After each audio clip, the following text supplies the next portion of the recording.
Hare Krishna.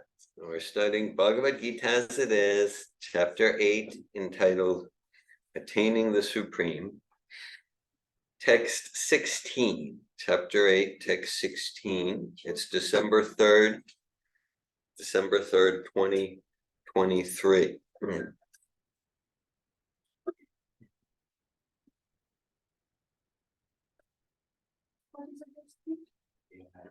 Chapter 8, text 16. I had asked Mother Malini to lead class today, but she handed the ball back to me.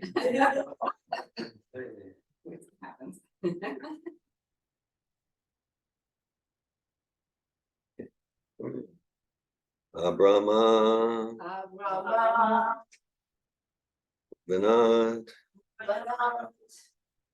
Oka, Una, Martina, Arjuna, Ma, Upetya, Tu, Konteya, Una Janma, Na, Vidyate, Abrahma Bhuvana Loka, Punarvartina Arjuna, Mambu Petya Tukanteya, Punar Janma Navidyate, Abrahma Bhuvana Loka, Punarvartina Arjuna, Mambu Petya Tukanteya, Punarjanma Navidyate, Abrahma Bhuvana Loka, Punarvartina Arjuna, Mambu Petya Tukanteya, Punarjanma Navidyate,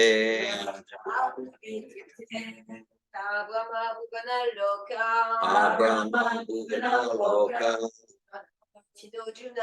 Punarvartina Arjuna, Petya Tukanteya, Punarjanma Navidyate. Would anyone else like to recite the verse? Abrahma Bhuvana Loka, Abrahma Bhuvana Loka, Avartino Juna, Punarvartina Arjuna, Mambu Petya Tu Kunteya, Mambu Petya Tukanteya, Punarjanma Vidyate, Punarjanma Navidyate, Abrahma Bhuvana Loka, Punarvartina Arjuna, Mambu Petya Tukanteya, Punarjanma Navidyate, Abrahma Bhuvana Loka, Punarvartina Arjuna, Mambu Petya Tukanteya, Punarjanma Navidyate, Abrahma Bhuvana Loka, Abrahma Bhuvana Loka, Arjuna, Punarvartina Arjuna, Mambu Petya Tukanteya, Mambu Petya Tukanteya, Punarjanma Navidyate, Punarjanma Navidyate, Abrahma Bhuvana Loka, Abrahma Bhuvana Loka, Punarvartina Arjuna, Petya Tu Kunteya, Mambu Petya Tukanteya, Punarjanma Navidyate. Anyone online like to recite the verse? Abrama Bhuvana Loka Punaravartinorjuna Arjuna Mamupetya tu Konteya Punarjanma Navidyate.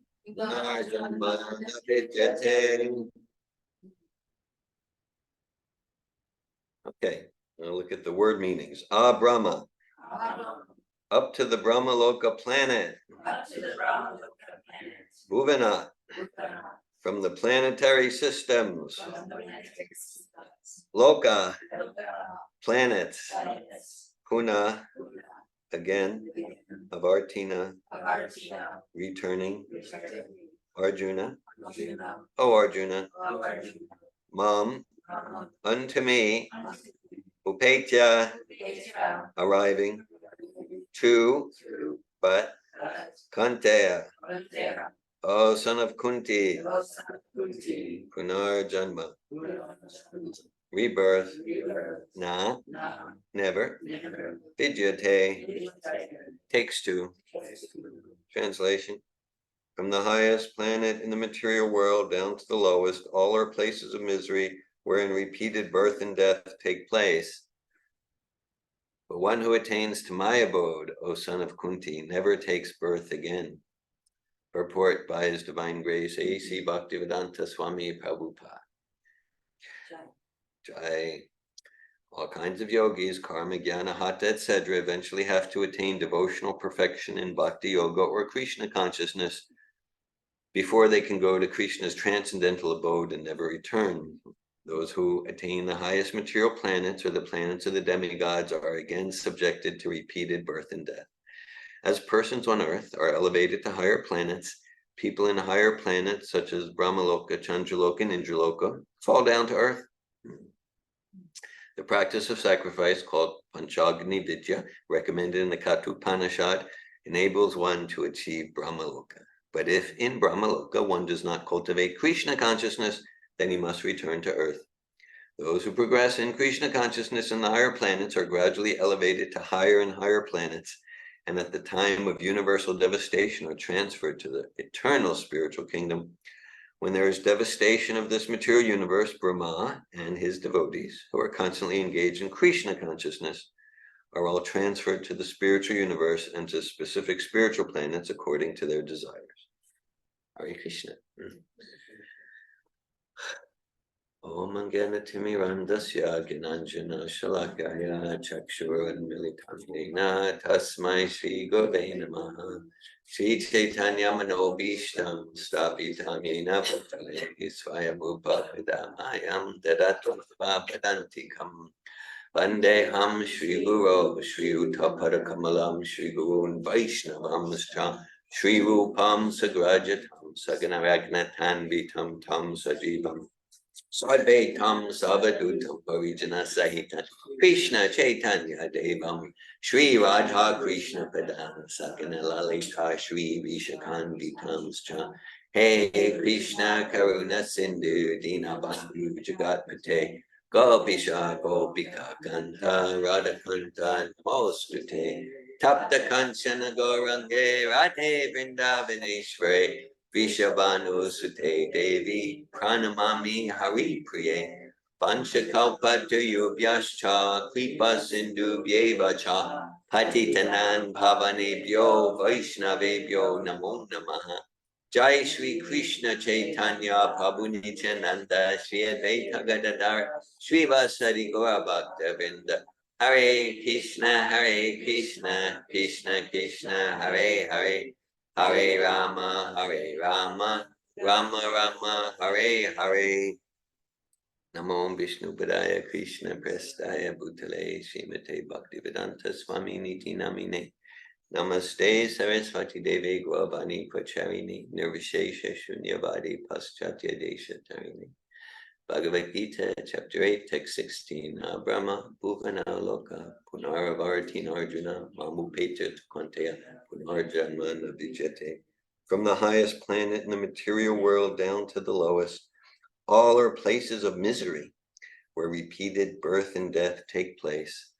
But one who attains to my abode, O son of Kunti, never takes birth again. Hare Krishna. All right, so today I'm the birthday boy. Jai. Yeah.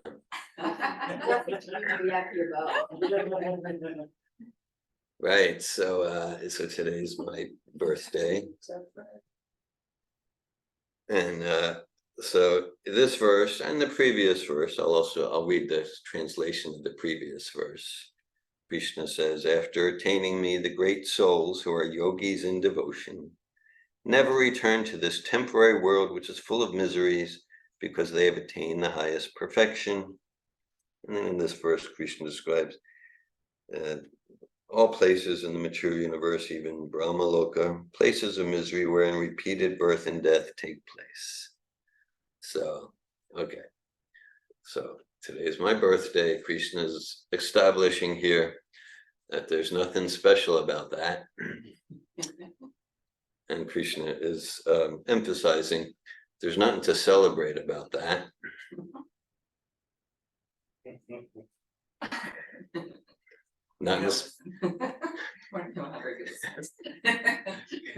Nothing special, nothing to celebrate. Yeah, so this birth, it's really nothing special.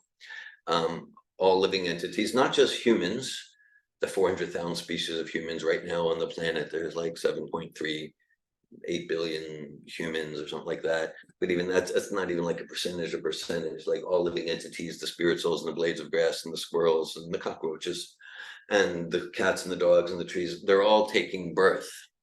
They're all taking birth from parents or seeds or, different form. They're all taking birth. So really nothing special there. Krishna is establishing that. And nothing to celebrate, because like taking birth, it's such a joyful, no, it's birth, death, old age, disease, Janma Mrityu Jara Vyadi Dukkha Dosha Anudarshanam. So Bhagavad Gita establishes that. Actually, the word Prabhupada uses like that actual wisdom entails understanding the inherent evil of being stuck, forced to take birth in a body that's subject to birth, death, old age, disease. So that's like ABCs of wisdom. Prabhupada used that word evil. You can say the inherent misery, but the heavy. It's like, okay, we can think about that. Wait, what did you say? Yes. What's the full phrase? It's okay. Chapter 13, text 8 to 12, Krishna describes what constitutes actual knowledge or wisdom. And there's 19 elements. And one of those elements is to realize the inherent evil of the cycle of birth and death. Okay? And we can evil because cycle of birth, because we say like, I'm sincere about self-realization, God consciousness and Krishna consciousness. Well, the proof that I'm not sincere is this. Okay, this is the evidence. Maybe I can convince some people how sincere I am. Maybe like that. But so just if we look at there's relative good and evil, Dvaita Bhaja Bhajagana, Sabhu Manu Dharma. And Lord Chaitanya says the relative good and evil in this material world, it's all a mistake. It's all that's all illusion. Now there is absolute good, and that's what brings us to actual Krishna consciousness, actual realization of who I am as spirit, soul, and not the body. So basically, then there's absolute bad, because even if something think your career's going well. Oh, how's your relationships going? What about your health? Like that, physical health. But if to the extent that all of that alienates ourselves from our true nature, Jivaras Hupoi Krishnara Nichidas, our true nature as servants of Krishna, spirit, soul, then that's absolutely bad. So the fact that we have this, the fact that we have the material body means like, it's a heavy word, but we've got sinful, evil desires, or in language we tend to use, because we don't use words like sinful and evil. But language, that means we have desires that alienate the self from itself and alienate, cover the diamond, whatever language we want to use, whatever language we want to use.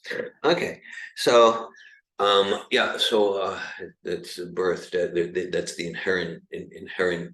There's so many forms of misery, but Krishna is saying, like, even if we go to Brahma Loka, okay, right? So well, okay, yeah, I understand. Yeah, I'm experiencing suffering and misery and disturbance and distress, but if I go to Hawaii, then, but if I were to triple the profits in my business, then, and then I'll have anxiety about what, you know, what about the taxes and this and that. Or even if whatever our set of, because like we all had a set of material miseries from our own mind and the body and from others and relationships and from whatever our set of miseries were, even a year ago, let's speak of 10 years ago. Oh, that was nothing. But now the really important drama is like what's happening today, you know, like that. But probably even tomorrow, what to speak of a week from now, 10 years from now, you know, what's happening in December 2023, that'll be, but then we'll have a different set of miseries. Maybe at that time, maybe at that time, finances are going great, relationships are going great, but I got this physical ailment that's just terrible. Right now I'm healthy, you know, so it's just like, there's, sometimes we divide into 16 categories, but the 4 pillar miseries of birth, death, old age, disease, like that. People can pretty commonly understand, oh yeah, old age, disease, death, of misery. But sometimes there can be a romanticized conception about birth. Some of you have heard me tell the story. I know when in 1983, 84, and just for about a month, but it was this time of year, December, January, I was studying at a yeshiva in the old city of Jerusalem, Ir Atika, the old city of Jerusalem. That part of the world is always in the news, but now it's especially in the news. Yeah, just like this, like it's like smaller than New Jersey, but just like it gets lots of headlines all the time, but especially now. So but anyhow, and I'm studying at the home of Judaism, religious Judaism, with like the top rabbis in the world. I remember some of the names: Rabbi Ackerman, Rabbi Weinberg, like that. I was studying at a synagogue called Eish HaTorah, which Eish is fire and Torah is Torah. So the fire of the Torah was right there at the Wailing Wall, like the Wall of David, right? Okay, and anyhow, the one rabbi, no, it was a rabbi's wife, yes, and she was telling the story that after a Jewish woman gives birth, she goes to the Hakotel, to the Wailing Wall, to beg forgiveness from God. Forgiveness for what? Forgiveness for breaking her commitment to God. What commitment did she break? That the previous time she gave birth, she promised to God, I'm never going to do this again. There's many points there, but one point in that parable from the rabbi's wife was that there's inherent misery in birth. There's inherent misery for the embryo, for the spirit soul in the womb, the mother. So birth, death, old age. So to get this inherent place of misery, and then so nothing to celebrate, nothing special. To be, you know, to have a day of birth, just like trillions and trillions of living entities, practically each moment, birth. Like, birth is good, death is bad. This is all illusion. So now, okay. So far, class is very depressing. I know. All right, let's see where we can go from here. Let's see if we can transform this. So so we can make our birth something to celebrate. We have that opportunity. We can make our birth something to celebrate. Srila Prabhupada. Srila Prabhupada, he gives the analogy. We use it a lot, including in some of the Sappatoa programs. We use this analogy. Like death is represented, it's symbolized by the jaws of the cat. Right? And so the jaws of the cat represent death. So what's the experience of the jaws of the cat from the point of view of the rat or the mouse? This is completely terrifying, completely terrifying, completely terrifying. Right? This is nightmare. But same jaws of the cat. What's the experience from the point of view of the kitten? Same jaws, but the kitten experiences the jaws of the cat sheltering, nurturing, loving, warm, safe. Okay, so the rat and the mouse, that consciousness represents us, me, to the extent that we're living life for temporary gratifications, to the extent that we're living life for that pleasure, that fulfillment that will be crushed by time, that is not eternal. Yami, yehi samsparsha jamboga dukkha yonaya eviteya jantavanta kontena teshu ramate Buddha. Again, Bhagavad Gita, 5th chapter, Krishna's going to be a wise person. A wise person does not seek their pleasure in the contact of the senses with the sense objects, because such gratifications have a beginning and an end, and we're eternal beings. Epictetus, the Greek Stoic philosopher, said, the way I saw it translated into English, the essence of all philosophy is to live life in such a way that one's happiness depends as little as possible on external things. So that's Bhagavad Gita. That's Bhagavad Gita. So, yes. So Krishna is urging us, don't to act in such a way, to speak in such a way, to think in such a way that we're no longer implicating ourselves in further karma that will result in continued birth and death, whether bad karma or good karma. Good karma, I'll get to go to Brahmaloka or something like that. And the idea is to get, there's another verse, Bhagavad Krishna talks a lot about material happiness and distress. Yamhina vyatayante pusham pusharshabha samaduka sukham dhira somi tatvaya kalpate. Krishna talks about that, because the risk, okay, that when there's material distress, then we can just lament, and I'm the poor victim. Whether it's distress in any area, whether it's physical health, or finances, or our residence, or relationship and distress, we can go into lamentation and that whole constellation of grunges. And if there's material happiness, then we can become complacent. Queen Kunti prays, Janme Shwaya Shuta Shribir Edamana Mana Puman Naivar Hat Yabida Tubai Tvama Kinchin Gochur.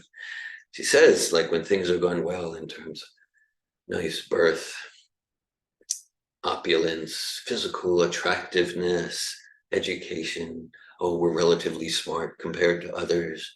She said, then it's difficult, not impossible, but difficult for such a spirit soul when things are gone nice to be urging Tivrena Bhakti Yogina Yajeta Pusha Para. It's a verse from Shukadev Goswami. Akama Sarvakamoba Mokshakamo Daradi Tivrena Bhakti Yogina Yajeta Pusham Para. That whatever is one's situation, whatever one's situation, the doubtless and fearless path of success is engaged with intensity in devotional service. And so if things are going nice, good karma is happening, okay, then Queen Kunti said it's difficult to feelingly call out, Govinda, Krishna, please let me serve you. Please let me remember you. Okay, so that to continue steadily, that's the platform of liberation, to continue material happiness and distress on all the dimensions, and to continue steadily in that devotional path. So to the extent we do that, then we're in kitten consciousness. Then we're in kitten consciousness, and then our birth, then it's something to celebrate, because then we're utilizing, as spiritual beings having a human experience, referencing Teilhard de Chardin there, then we're utilizing this human experience for the most sublime purpose. And that's what Krishna's getting here. And then we're steady in that. And I'm just going to quickly read, because I see it's a philosophically relevant point. These two verses so much go together, text 15 and 16 of Bhagavad Gita. And it's about the inherent miseries and so I'm just going to read the beginning of the purport to text 15. Since this temporary material world is full of the miseries of birth, old age, disease, and death, naturally he who achieves the highest perfection, attains the supreme plane at Krishna Loka Goloka Vrindavan, does not wish to return. I'm just highlighting the phrase that Prabhupada uses, does not wish to return. That phrase is just, okay, there's a lot there. Okay, Prabhupada saying, cannot return because they are then robots and they can't choose material desire. He's saying does not wish to return. So that we get such a higher taste from devotional service. We don't want to go back. We don't want to go back to the desert life and those pleasures that have a beginning and end, and they're not actually satisfying for the soul anyway. They're just like taking care of the car, but they don't nourish the driver. All right. So, okay. So, yeah, so this first birth, okay, December 3rd, 1960, at Albert Einstein Hospital in the Olney section of Philadelphia. It was a historic snowstorm in Philadelphia. Okay, it's in this body called David Wolf took birth there to Gert and Jules Wolf. So, nothing special. Now, the term in the Vedas used a lot is second birth. And if second birth. What's that? Dvija, yeah. There's a transformational verse from Sanatana Goswami. It's escaping me. Kancha, about gold. So it talks about second birth is we're committed to transformation. And that's special if we actually do it. It's about initiation. Now, we're not talking about a formal ceremony of initiation. We're not minimizing a formal ceremony of initiation. When the formal ceremony is done as part of the process of the essence of the process of initiation, then the formal ceremony is also transcendentally transformation. At the same time, the essence of initiation is not dependent on an external ceremony. Again, we're not minimizing an external ceremony. It's not nothing in Krishna consciousness that Prabhupada gave us is supposed to be dry ritual. Everything's meant to be transformationally, transcendentally infusing our heart with Divya Gyan, transformational, transcendental knowledge. So second birth, and that's significant because the other species don't get to do second birth. Okay, that's what's special. Ebu Bebu Manda Brahmi Tekona Bhagavan Jiva Guru Krishna Prasadi Pai Bhakti Lata Beach. So in the human form, we have the opportunity to make our life sublime by genuinely taking second birth. And that means essential initiation. Srila Prabhupada describes his own life. He said in 1922, he met his spiritual master. He said he had a friend, Narendra Mulik, and Prabhupada was skeptical about so-called sadhus at that time. What's that? For good reason. For good reason, yes. He saw lots of we're somewhat discussing that in our Chaitanya Charitamrita discussions these days, reading the second chapter of Anshulila. So for good reason, Prabhupada had healthy skepticism, and Narendra Mulek said, Narendra Mulek was like Prabhupada's friend from childhood, and Prabhupada was always a leader amongst his friends. So Narendra said, no, there's a real true sadhu, there's a real Vaishnava sadhu, and I want to visit him, let's visit him. And he was thinking, like, if we get Abai Charan to visit him, then that'll add credibility. Because Abai Charan, he was a natural leader amongst his friends throughout, even before he met Bhaktisiddhanta. So Prabhupada said, no. But then Prabhupada said, he dragged me there. And then at that meeting, and maybe all of you know this story there, but at that meeting, so Prabhupada, he argued with Bhaktisiddhanta, and Prabhupada would later say, I was happily defeated. He said, I was happily defeated. And then when he left the meeting with Bhaktisiddhanta, when he left with his friend Narendra Mulek, Prabhupada said, the mission of Lord Chaitanya is in good hands. The mission's in good hands. Which it shows that Prabhupada was always, Prabhupada's goal and mission was always to serve the Sankirtan movement of Lord Chaitanya. That was always his mission. He's just, like, then, oh, okay. Yeah, such a comment is so right? Yeah, that comment reveals a lot. So he said, the mission of Lord Chaitanya is good. So then in later years, Prabhupada would say, when he accepted the mission of Bhaktisiddhanta as his life and soul, Prabhupada said, that was the real initiation. That was the real initiation. Then, 11 years later, 1933, he said he got formal initiation from Bhaktisiddhanta. In 1920, that was the real initiation. So that's the essence of initiation. Genuinely, not just lip service, but genuinely heart and soul. Well, okay. Accepting the mission. For me to accept the mission of Srila Prabhupada as my heart and soul. So, okay. So, 63 years old in this body. Yes.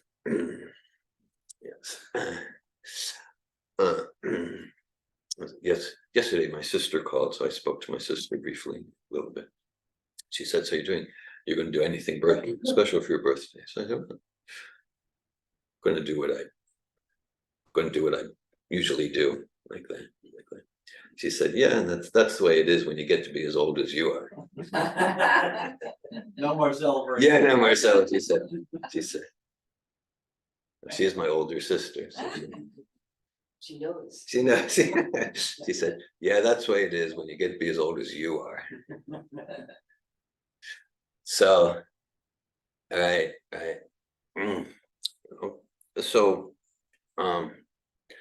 okay, so that's my birthday.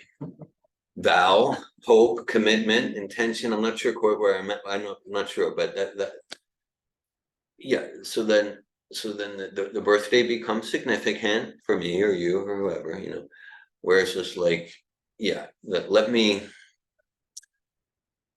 by the support, grace, and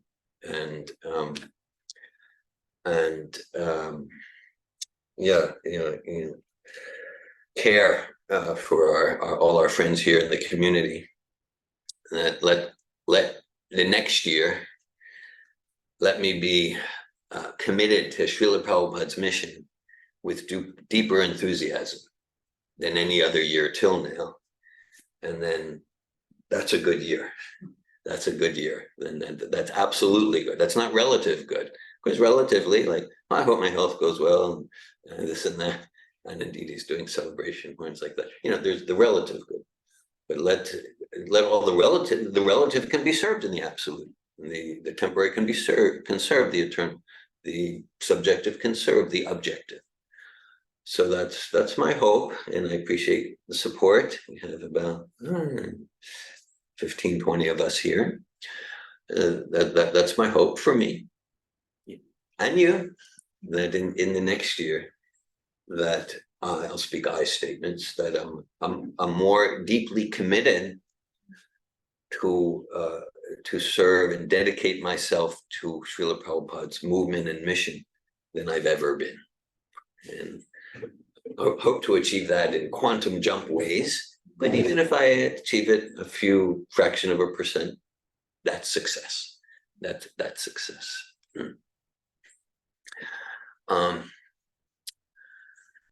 This morning, before japa, we read some quotes from Srila Prabhupada about chanting related to the pastimes of Haridas Thakur.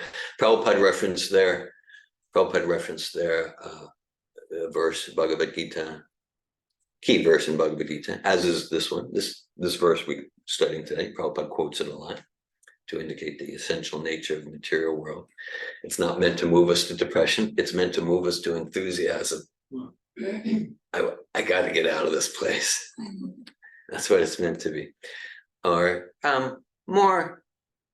So one thing, that's like a healthy desire. I don't want to be forced to take birth in a material body again, be subject to birth, death, old age, disease.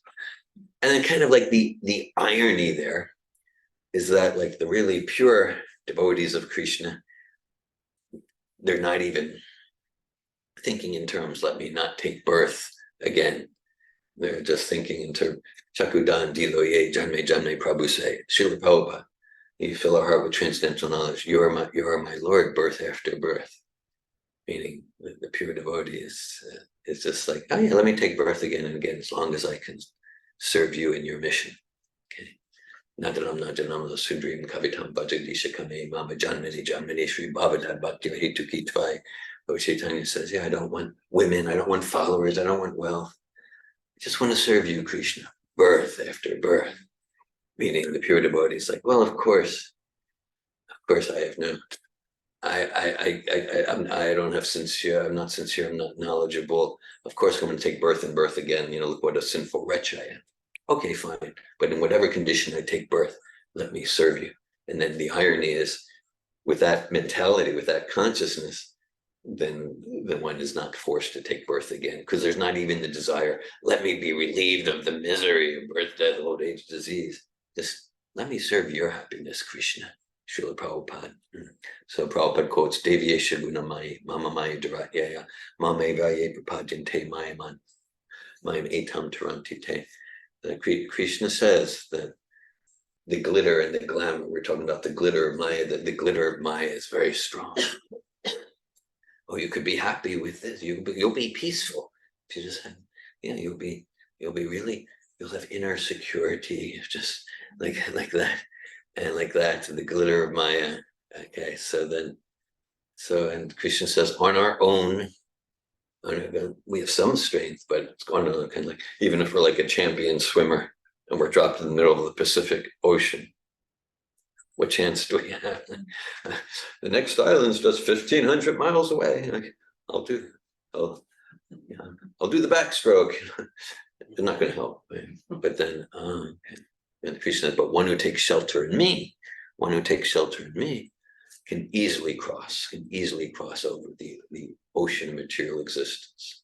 So taking shelter of Krishna, that means getting on the boat captained by Srila Prabhupada. Prabhupada gives the example, if we're struggling in the middle of the ocean, this is a hopeless endeavor, we're going down. But he said, let's say a ship comes along. Okay, and that's the ship with like the 6 Goswamis and Radha Krishna and Srila Prabhupada at the helm there. And he said and then the ship shows us a rope, and even we're lifted even just a few inches out of the water. That's secure. We're already secure. We can breathe easy. And then of course we want to get solidly on the ship. So that's the essence of initiation, to genuinely commit ourselves to serve Srila Prabhupada's mission. And that means internally, and in our actions, in our, it's called sadhana and practical service, sadhana and service. There's a verse earlier in, coming to closing here, a verse earlier in this chapter, a special affinity. I really like this chapter 8 of Bhagavad Gita. So there's a verse earlier, and Krishna says, Tasmat sarveshu kaleshu mamanushma rayujicha mayarpita manobuddhir mame veshasi samshaya. So Krishna says to Arjuna, think of me, meditate on me, and fight.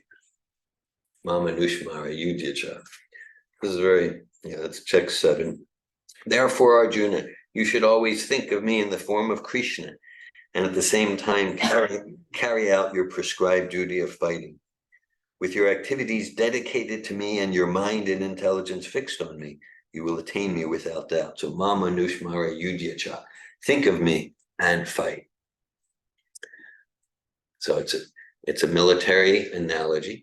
Bhagavad Gita is spoken on a battlefield. Recently, I had some exchange with someone who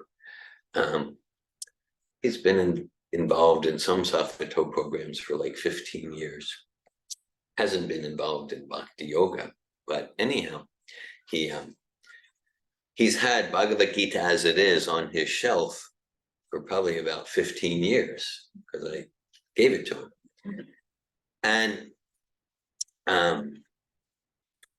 And he's had it on his shelf, and then he's thinking, he said, okay, now I'm going to actually read it. I'm going to actually read it. So he took it off his shelf, and he was expecting Hare Krishna boys. He is a comrade Prabhupada Bhagavatamya. Manusham Dulabam Jumatara Yaptu Artida. Prabhupada quotes that verse so much from Prahlad Maharaj. When to start absorbing in Krishna consciousness? Because Prahlad's friends were saying, all right, when we get old, maybe, but Prahlad said, no, start now. Start in pre-K. Start in pre-K. So, or even Prahlad himself started his study of Krishna consciousness in the womb, literally. If we know the path, he started studying in the womb from his spiritual master, Narada Muni. So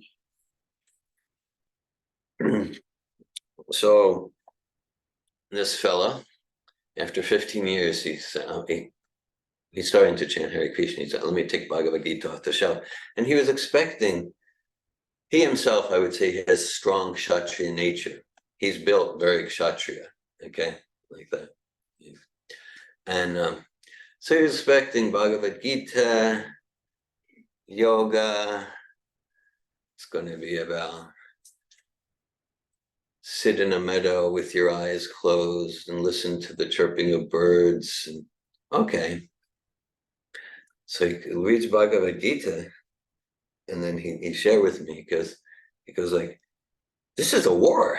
And he says, like, a lot of people are going to die. He's just being, a lot of people are going to die. Now we know, like, for many, then that can be like discouraging for them to go forward, because I thought it was going to be about sitting in a meadow and closing your eyes and listening to the birds chirp. So he was like, and then I said, actually, Arjuna, who's like the hero of Bhagavad Gita, he gets that for him to do yoga means to pick up his bow and fight fiercely and kill a lot of people. So this, and it's a sort of different sort of response. So he was like, that is so cool. so that we don't usually when people go to the beginning chapters and they get that, oh, I'm into peace, like that. So Krishna says, yes, think of me and fight. So yeah, my process, my next year will be successful if I, to the extent that I more deeply commit myself to the actual process of initiation of serving Prabhupada's mission. And it means that, so my hope for myself, so my commitment for myself, both internally, in my internal fight with the attractions of the different glitters of Maya, as Maya knows perfectly how to attract me, try to attract me, and often succeeds. And externally, like there's so much to stand for in a fighting spirit. So that I want to hello Paya. So I want to increase, deepen, strengthen my fighting spirit, remembrance of Prabhupada and Krishna, And with that fighting spirit, both that internal internal battle against Maya and the external battle against Maya, where it could be easy to become discouraged or complacent, because to share Krishna consciousness in a world dedicated, militantly opposed to actual spiritual life, even in the name of spirituality, even in the name of Bhakti Yoga, even in the name of Prabhupada's movement, right? So, of course, that starts with the deception and illusion of myself. So, think of me and fight. So, I wish on this day to be a stronger committed example of that. Hare Krishna. So this text reads chapter 8, text 16. Abrahma Bhuvanaloka Punarvartinarjuna Mamupechat Kontea Punarjanmana Vijate. From the highest planet in the material world down to the lowest, all are places of misery wherein repeated birth and death take place. But one who attains to my abode, O son of Kunti, never takes birth again. Hare Krishna.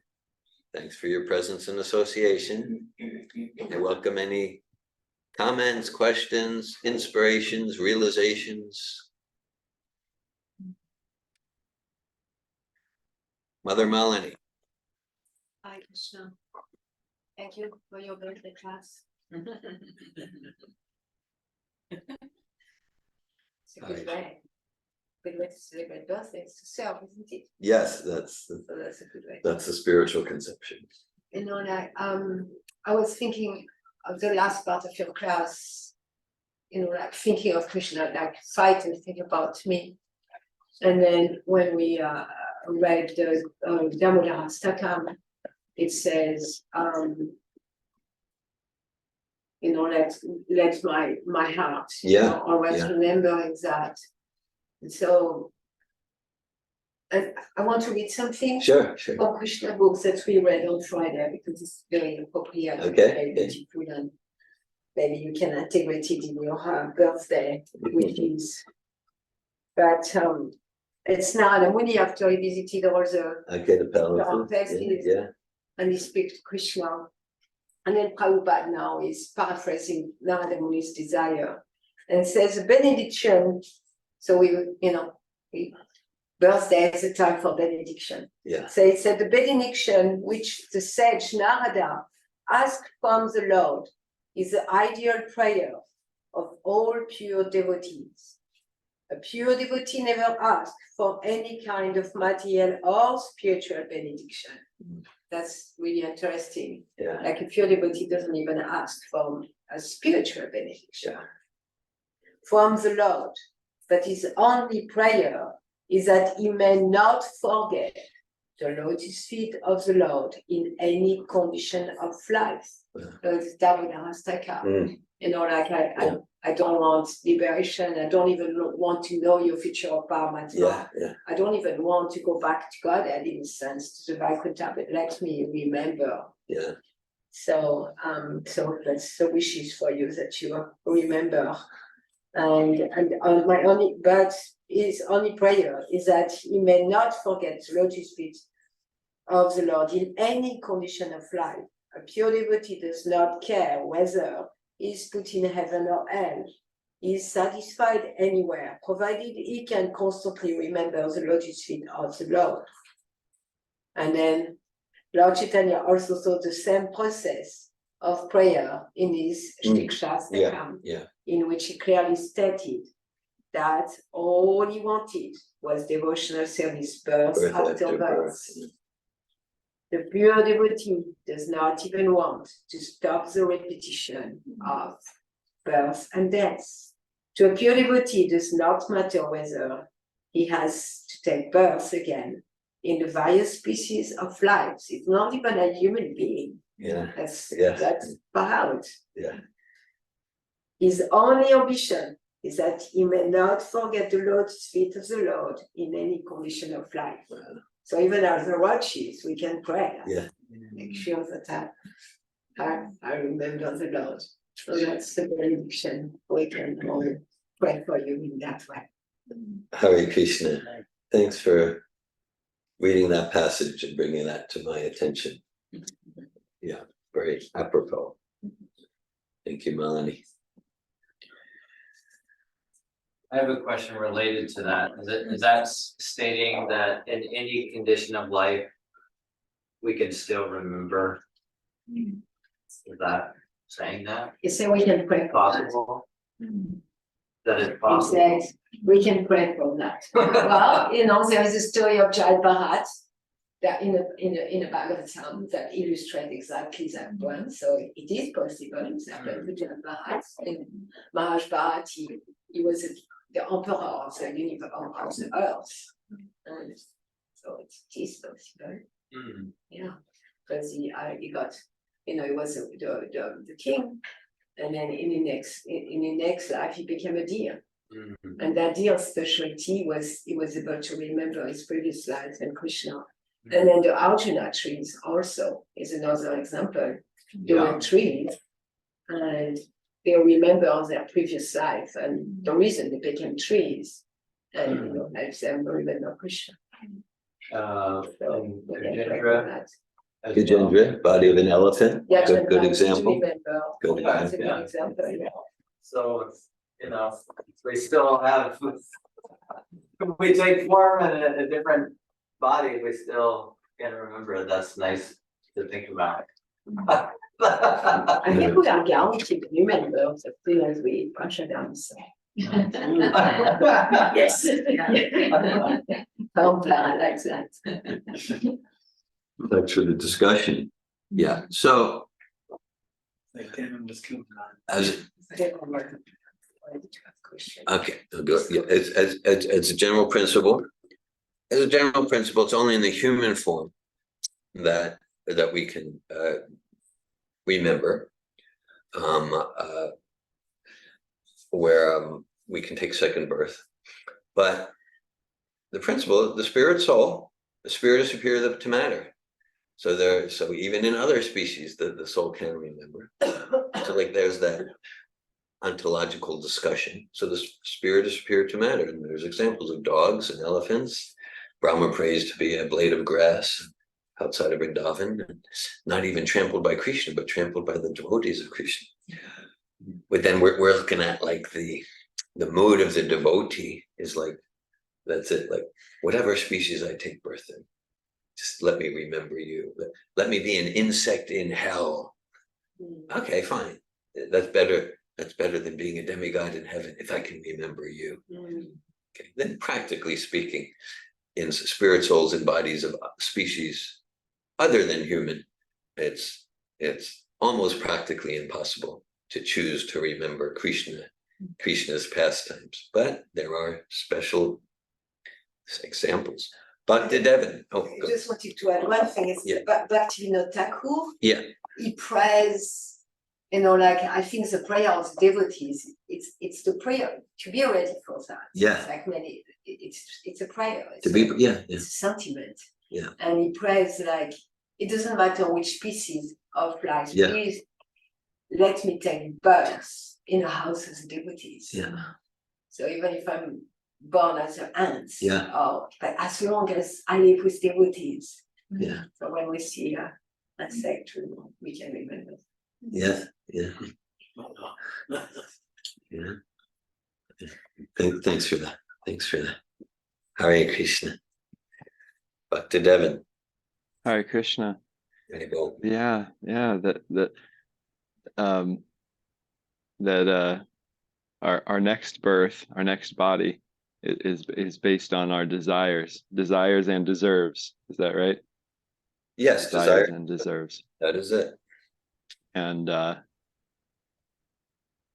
I guess that what happened for me during your class related to the part where then the spirit soul journeys to the spiritual universe and going to a planet based on their desire, a spiritual planet based on their desires. Yeah. And so I was journeying in my mind with the verse and purport to the spiritual world in my mind, headed for Krishna Loka in my, this was my process in the class, okay? Headed for like Krishna Loka pastimes with Krishna, like directly with Krishna. It was like, this was what was on my mind. And then the part said, or another spiritual planet based on desire. And I go, why would there be any desire for, anywhere else except for Krishna Loka? This is my sort of what I hear as the goal, like highest goal. And then I hear, well, for some pure devotees, or maybe all pure devotees, then the desire is just like, I just want to serve you wherever, right? Wherever. So there's sort of two kind of paths there. And also,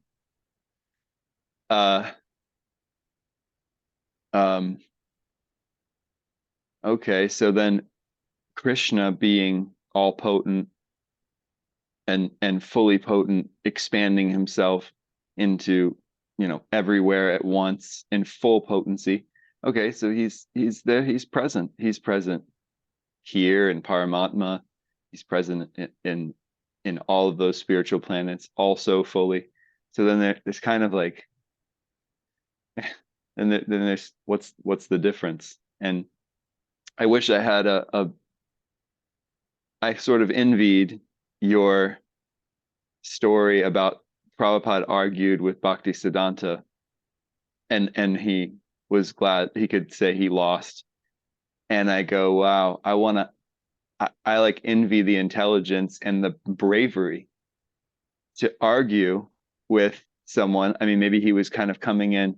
I mean, the thought in my mind is like kind of cynical at this point. There's these sadhus, they're kind of cynical. I'm going to meet another sadhu that's, somebody, people like him. And, I've been let down meeting sadhus that are supposedly great. And so still in his innocence, maybe he was arguing with Bhaktisiddhanta. At the same time, with his intelligence, he was arguing, thinking, I'd probably defeat this guy like that. And I was kind of envious of that because it's courageous, brave in some ways, and also kind of showed me this intelligence. And I'm often like hesitant to argue. Maybe I don't want to be wrong. I want to look good, whatever happening, where I'm like, I don't even feel intelligent enough to engage in a philosophical, intellectual type of conversation. So I'll just play safe. Prabhupada didn't do that. So it's inspiring. Thanks for sharing your different comments there. I hear your appreciation of Prabhupada's bold authenticity. At the same time, you can say he, just like Arjuna. Arjuna didn't just start nodding his head, yep, Krishna, I accept. No, Arjuna was also bold and courageous. And he said, no, I don't agree to fight. And he had doubts, and he was skeptical, but he wasn't like shut down, cynical. I'll forget this. You don't know what you're talking about. He was like open. Even as Bhagavad Gita went on, Arjuna was like, well, it doesn't make sense to me. You say this here and that here, right? So that's, a devotee is not a blind follower. There's a place for healthy skepticism, and it's a sign of intelligence that we have doubts. And then, okay, but then do we take our doubts as an excuse to just retreat into my egoistic sense gratification? Or we take our doubts and we put them forward? That's what Prabhupada did. He put them forward. That's what Arjuna is doing. So that's the process. We're not blindly accepting and not blindly rejecting. And now if we get like really solid, convincing responses to our doubts, and then we continue to, well, what about this? What about that? Okay, then that's like useless mental speculation to avoid it. Like it doesn't show dedication to truth. Arjuna and Prabhupada, they're dedicated to truth. And here's my doubts. Prabhupada had doubts about what about the political situation. Arjuna had doubts. What about the protection of the innocent citizens? They had doubts. And then they get clear, satisfying answers. Okay, this is higher truth than where I was coming from. That's sincerity. That's sincerity. And so that's different than just like thinking, what about this? What about that? Just to kind of try to show that I'm smart. Try to show that I'm smart, or try to avoid actual surrender. Like, yeah, I'm willing to accept and surrender to that principle if you can respond to my questions. So Prabhupada got perfect responses. Arjuna got perfect responses, and they're sincere. So it's not blind acceptance, and it's not dry cynicism. And then another point you focused on nicely. Thank you, Bhaktidev. Krishna says earlier in this chapter, Yam yam vapi smran bhavam tyajatyante kalevram tam tameveti kanteya sadatad bhava bhavita. Whatever state of being one's absorbed in at the time of leaving the body, that state, that soul will attain. So this is according to our consciousness, what we deserve and what we desire. And in the verse before that, Antakale chamam nityam, Antakale chamam nityam. I'm going to run through it. I should know that. I've never seen this in a class before. There we go. Antak, this is 8.5. Antakale chamam eva smaran muktva kalebram ya prayati samadbhavam yati nastyatra samshaya. Krishna says, and whoever at the time of death quits his body remembering me alone at once attains my nature. Of this there is no doubt. And then the next verse, whatever state of bhava, being one is absorbed in at the time of death, that'll take that subtle consciousness will take us to our next body. And saying so the idea is, again, like there's different levels, like I want to desire to go back to Godhead, Krishna Loka. We don't want to disparage that. That's quite an exalted desire compared to like the vast majority of desires floating around in me. Okay, to desire like I want to be relieved of suffering of birth and death. I mean, that's, like other species, they're not able to desire to be relieved of the suffering of birth and death. They're not able to desire to go to the spiritual world and enjoy eternally in blissful relationship. So that's an exalted desire. Then kind of even more pure than that is like Narottam Das Thakur, Janme Prabhu say, well, whatever, I might suffer in hell. Just let me serve you. Just let me remember you. Hare Krishna. Just wants to add something to what that's spiritual life is so interesting because we are supposed to think of God and think of his pastime and think, but the moment we think like I want to be there, then the chance of us being there is not going to be high. And the devotee will think like, I just want to serve Krishna. It doesn't matter where. That devotee is eligible to enter Lokottama Vrindavan. But the devotee was like thinking, well, maybe I will go there and I will be there with Krishna. That's a chance that because there is still an I involved, that the devotee will not really end up there. Because Krishna doesn't say, think of you being in the spiritual world. It says, think of me.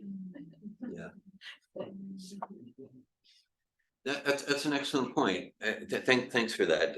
Thanks for that lesson on pronouns. It doesn't meditate on you being in the spiritual world, enjoying in the spiritual world. Enjoying with Krishna without jumping into the No, it's very important because there's so much nuance to spiritual. Because the idea of I'll go to the spiritual world, enjoy like anything, not birth and death and the sun. It's kind of like I can finally retire and just like have like a nice vacation.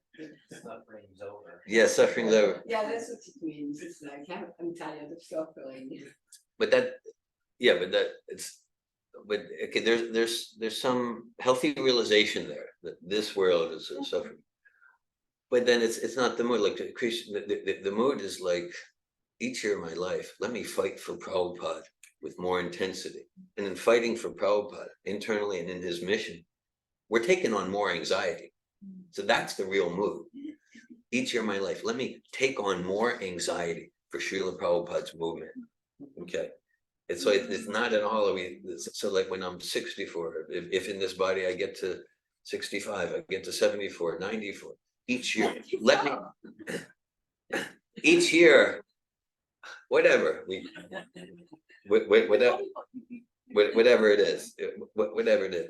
But that's, each year, let me take on more anxiety, right? And so that's the spirit we're encouraged. We referenced Lord Chaitanya, we referenced Narottam Das Thakur, Srila Prabhupada in some of his poetry on the Jaladuta, right? He's writing to Bhakti, he said, he like he's getting Boston Harbor there, and he says, I have no knowledge, I have no devotion. Prabhupada's really feeling, I have no knowledge, I have no devotion. So just imagine myself, I'm something, oh, I'm pretty devoted. Oh, I know this and that. Srila Prabhupada was actually feeling he has no knowledge and devotion. That's qualification. Yeah. And then he's saying, and I know I'm going to be taking crores and crores of more and more material births. A crore is like 20 million. He said, I know I'm going to be taking crores and crores of more material births. That's what Prabhupada's thinking. He says, okay, it's just I have trust in the names of Krishna and in your mission. Just give me, let me be an instrument to serve your mission. And so again, it's so we can see in Prabhupada even the physical sense, yes, just that fighting spirit, and the idea to increase that fighting spirit as our life in this body goes on, as our eternal life goes on, that deepened enthusiasm. That's the mood of our parampara in the line of Srila Prabhupada. And the fact that Srila Prabhupada did so late, Yeah, like 17, it seems that the tendency is like, well, 70, I can retire, or 60, I can retire. Like Let the shuffleboard. young people go on book distribution. Yeah. Let's the young people preach and do. But Prabhupada, like it was, I believe, we can see Prabhupada's pastime in so many ways. yeah. And so of course we see Srila Prabhupada's pastime speaking to the young hippies. Yeah. But I think it's like, wow, Srila Prabhupada pastime is speaking to this 60-year-old or 63-year-old disciple now, 70 or 80 now they are, it's young disciple by his pastime. Yeah. And like you said, like often you say, Srila Prabhupada's boarding the Jaladuta is Gopi Bhav. Yes. And that's exactly what it is. Yeah. Like, no, I'm a Gopi, I'm entering with Krishna. No, that's Srila Prabhupada's mood. Yeah. And then there is no need to, and that qualified one completely to be in the spiritual world and then we're in a very intimate relationship with Krishna. Krishna says, right, Yadam Paramam Guyam Mavatesh,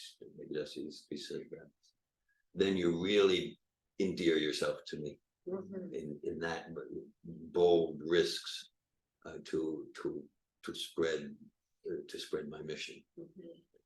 Yes, that's the mood. There's two hands. I just have this, sorry, someone else is raising. There's one online and Go ahead. You're speaking. The more spiritual knowledge that we have or that's revealed to us, the more humble we become. I just wanted to share that. Thanks that, yeah, right. And that's completely Bhagavad Gita. Krishna lists the processes, the true elements of knowledge, and the first one, humility. The first one is humility. Thanks for that, Rohini. Thank you for your class. Hare Krishna. During the class, I was wondering, like, did second birth happen for me already? I don't know. Is it like a definite? You all know, yes, of course it definitely did. Maybe you all think that. And I'm wondering, like, because I don't feel sometimes. I don't know. I guess I think of Prabhupada's movement as like two categories. Like there's that, and you spoke about it, the personal sadhana, and then like the outreach. Outreach, yeah. And I feel like totally like in the outreach commitment. Yeah. Like, but I don't have a strong internal for affecting this soul, it's just there's like weakness there, even though like I'm always trying every day. But I think like it had second birth, but I don't know, because I did commit and I really feel conviction. I love Prabhupada, and there's no like I don't have any doubt about the path. Yeah. I mean, I probably do, you know, as far as I'm not saying like I'm in complete faith, but you know, like there's a core part, there's a part of me that clicked into it, like this is it, you know. So anyway, I feel anxiety, you know, not feeling I feel anxiety like I'm not strong, and like I feel fear that I'm not strong enough. It touches on emotion for you. Yeah, I just don't feel strong. Even though there's a part of me that committed and I'm practicing and I can zoom out and see like she is progressing, you know. But you know, yeah, there's just, I mean, it's just what I'm feeling right now, and I'm obviously on the journey. But I feel pain and fear that I'm not strong enough. Whether externally how I'm the acting doesn't show that I'm really strong, and then like internally, you know, I don't always feel very committed, or I go through phases of just not thinking of Prabhupada very much or something like that. And anyway, I'm just sharing. I'm done sharing. Yeah, thanks for your sharing, Damayanti. Thank you. Yeah, thank you. And so like, yeah, so have you taken second birth? Well, I would say it's not a yes or no answer for you or for me. An example that helps me to grasp this is like, let's say like the process of initiation, the second birth. Let's say we put the milk on the stove and we turn the heat on. We could say the milk is boiling. Means it's in the process of boiling, and it's true. Right? But then there's a boiling point. I'm not sure what the temperature is for milk, but whatever, it's 212. Okay, I'm not sure what it is for milk. But then there's a boiling point, and that point we can say, oh, now the milk's boiling. That's true too. And then it can continue. It can continue. A few minutes later, the milk's boiling. So meaning it's not like yes, no. It's I know for me it's a process, and it's not a linear process. That's why I said like, yeah. So definitely, you know, clearly, there's, you know, you're receiving transcendental transformational knowledge from Srila Prabhupada directly, personally, starting maybe well, your first home program was about a decade ago, at 2014, and then like you know, so like a decade in this lifetime. But then but then that's why my prayer, I'm seeking the blessings. Let me be more immersed in the boiling process this next year than I've ever been. Let me be more immersed in the process of genuine initiation, commitment, fighting spirit for Prabhupada's mission, like that. So that's why I know that, in case that boiling analogy is helpful. So it's not like yes or no, you know. So, sorry, Krishna. There is analogy of the shower too. Yeah. Don't need to speak more. Yeah. Just say like, I'm clean or not clean. You're under the shower. Yeah, you're in the process. Yeah, Prabhupada uses. Yeah, I think it's just fear. Yeah. Emotion of fear. Wanting to be somewhere, like wanting to be in this place that you're not there yet. You want more than where you're at. Yeah, like I'm so attracted to devotional service. Yes. I'm like, oh, this is it. Like, oh, like I love it. It's just so, you know, Prabhupada, you know, the way he's, you know, I love the philosophy, you know, like, and then all the stories, and like, everyone's just like incredible, you know. And then I like look back at me and I'm like, oh no. It's like, I feel so far from the inspiring way to be. And I'm like, how am I going to get there? So I feel fear being so distant from the actual Krishna consciousness. You know, I don't know, it's just how I feel, this fear. Well, it's probably you're aware, Srila Prabhupada would say that his greatest anxiety is that his followers are not fearful enough of Maya. So my experience of you is, at least mostly, it's like a healthy fear moving you to deeper sincerity. Anandini.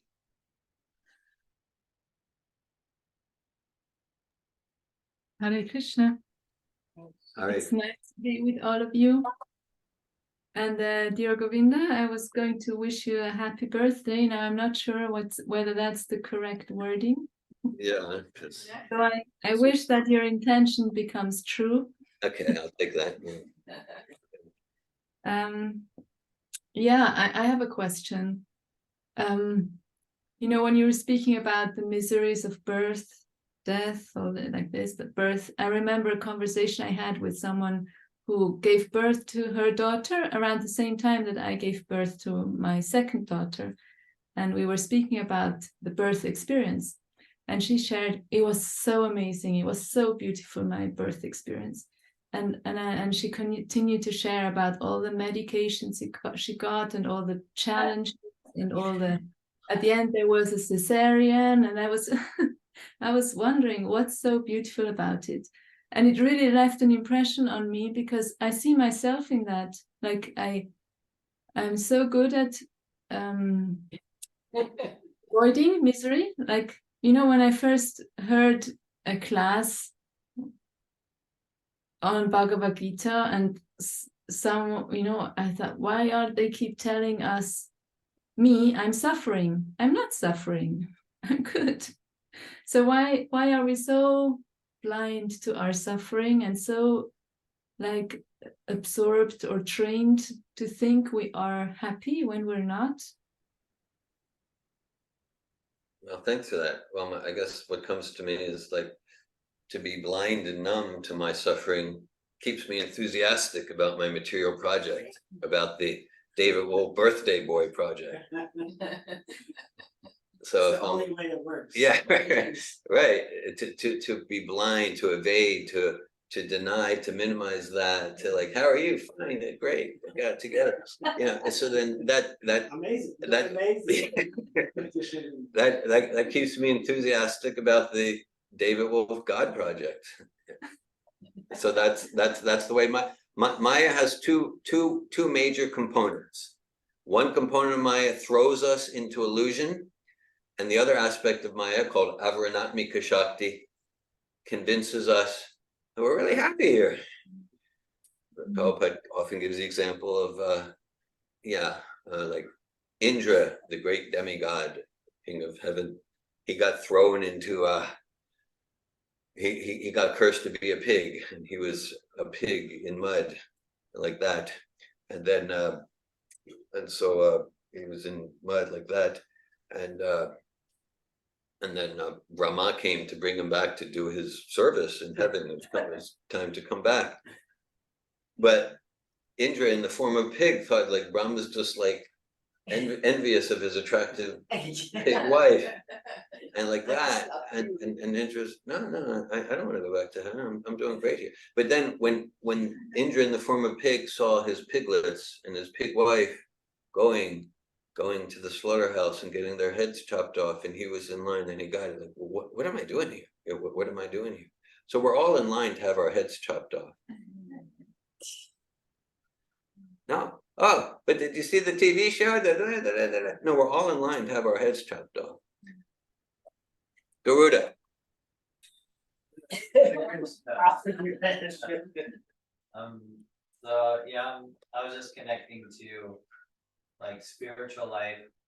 It seems like there's as far as the spiritual life movement, it seems like the desire is to create like peace and tranquility and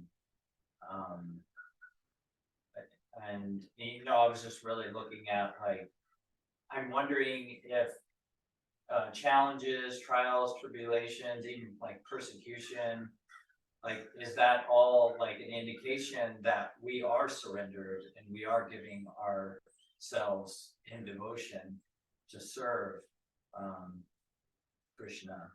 Like, is that like how we use that as an indication that, you know, we are, because if we're starting to enjoy again, like there's a, like, I guess I'm looking at like coming into like, even I grew up Christianity, you know, looking at like, you know, living in a mode of goodness and community, and there's an enjoyable aspect of it. And then coming to Krishna consciousness and all these devotees, they're singing and dancing, and they're wearing beautiful clothes, and they're eating prasadam, and there's this, you know, it seems like again you could get lost in this whole culture of enjoying and separating yourself from the majority of the material consciousness of the rest of, you know, but it's another level, it's a different type of material consciousness. It's like material consciousness in the mode of goodness. That's why I'm saying, like, you know, you express that Lord Chaitanya's movement is actually like going out and getting uncomfortable and stretching yourself. Yeah. You know, it's like, and there was persecution from him, you know, the town's members, oh, look at this crazy guy going around singing and dancing in the streets, and he doesn't even know philosophy, he won't even talk philosophy with us. Hare Krishna, Hare Priya. Sorry, Thanks for participating. There's a memorial today, so perhaps I'll just say it in case someone wants to say a prayer for Balaram Joshi. So I would just like to be present for that. And I'm very grateful that you took birth in this lifetime, in this planet, and that you took shelter of Srila Prabhupada and are spreading his mission so like wildfire in my eyes. Thank you for letting me perhaps stand close enough to catch a spark of fire and keep going. Hare Krishna, you all. Hare Krishna. On that note, have a Jai Srila Prabhupada. Yeah, because I'm really looking at, like, you know, the Krishna conscious culture is even a higher level of heavenly kind of, you know, there's no alcohol, like in the Christian, there's still alcohol and some of them still smoke, and Such a pure lifestyle. There's lots of meat eating, and so it's like a lower level of, you know, as far as opulent heavenly experience on this planet, you know, that you could actually kind of get to. So just kind of looking at that and looking at, like, you know, how one could get lost in that whole, you know, opulent experience to where they're not even like, you know, are they, you know, it's like, are they devoting their life? They look like devotees because it's part of this whole culture, but it's, I don't know, that's what I'm looking at. That's what I was hearing this morning, looking at, like, you know, is the challenges, trials, tribulations, the uncomfortableness, stretching oneself, like, is that, and, you know, how do we know, or what do we use as, like, okay, I know I'm like devoting myself because I'm uncomfortable and stretching my, you know, it's like, but if I go into just, I'm enjoying, am I still devoting my life to serve? You know, that's kind of the question I'm kind of in, like, what, I don't know if that made sense at all, but. Yeah, it does. Hare Krishna. Thank you, Garuda. Yeah, well, so a gauge is like, am I increasing my enthusiasm? Prabhupada defines enthusiasm as endeavor executed with intelligence. Am I increasing my enthusiasm to serve Prabhupada's mission, including my sadhana and external practical service? Or am I becoming more complacent and my enthusiasm being dampened? That's the key. So okay, so like, yeah, there's so much. So to become like attached to the happiness of Krishna consciousness, that can be a pitfall. That's something to watch out of. Like, this is great. Whoa, kirtan, this is the best food, prasadam. And I eat morning program, getting up. Yeah, the joy, the happiness. So the nature of the soul is to be joyful. So it's not like, let's not be happy, that's not the point. But the point is not to be attached to that, because then attachment to the happiness of the sattvic life, transcendental life, attachment to that, then that will probably move me to be complacent and just like, oh, okay, if I'm not intense tomorrow about reading Bhagavatam, whatever, this is just so nice. And then that dampens my intensity. So then that's a sign that I'm influenced by Maya. Okay. So like, yeah, let me appreciate this. Let that deepen my gratitude, and like, let me repay my debt to Srila Prabhupada with double intensity. And if things, there's a verse, if things are, let's say, not going well, in different tribulations, this and that, then there's the Tatenu Kampam, Susamikshimano, Pujana Eva Makritam Vipakam, Vidvagva Probir Vidadana Maste Jiveteo Mukti Pade Sadayaba. Lord Brahma, pray that's the heart of a devotee. Things aren't going well.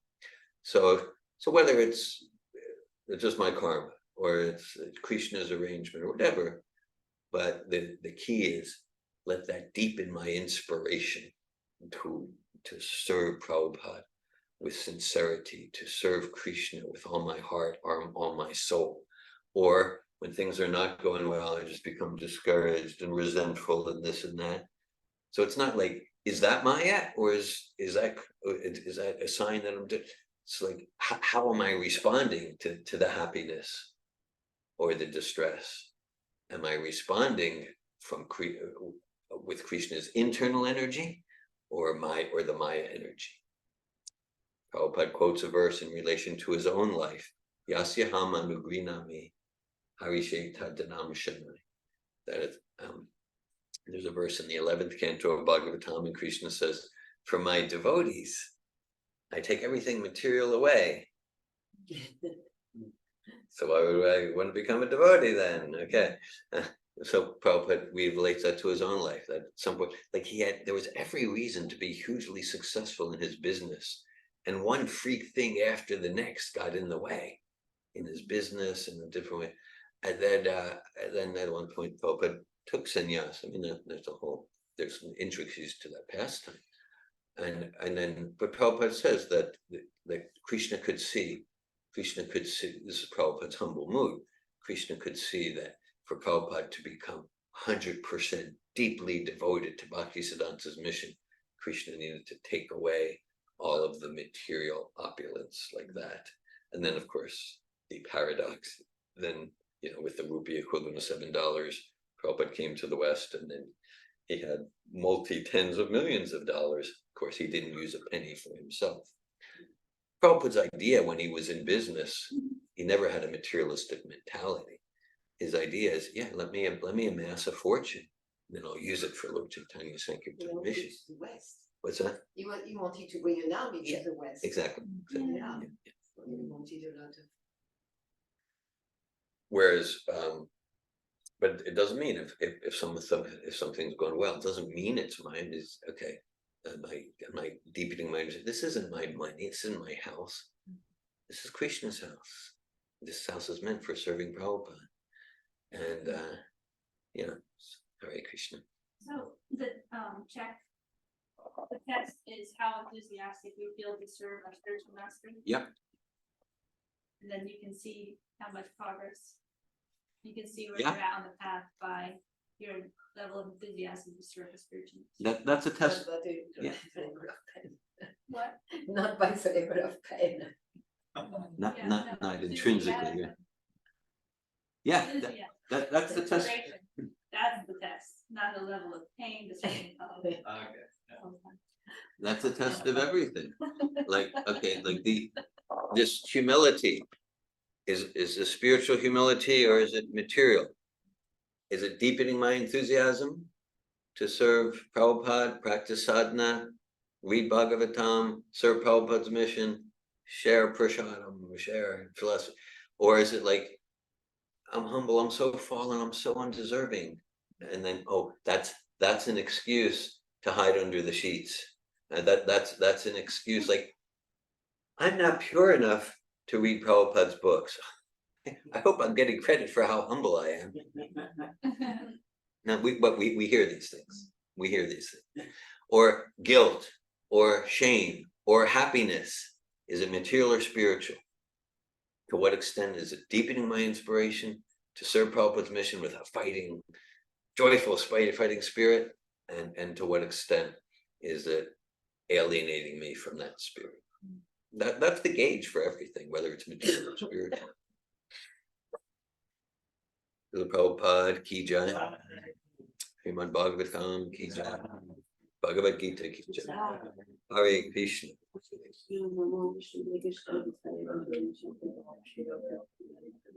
think once you can just bring us some prashadam, we can just serve and here. Dhira Govinda, we will take care of serving prashadam. Hare Krishna. Hare Krishna. Hare Oh. That works. Very nice beer. So full and like, yeah, I can't grow beer like that. I'm envious. It's so nice. I like to hear this.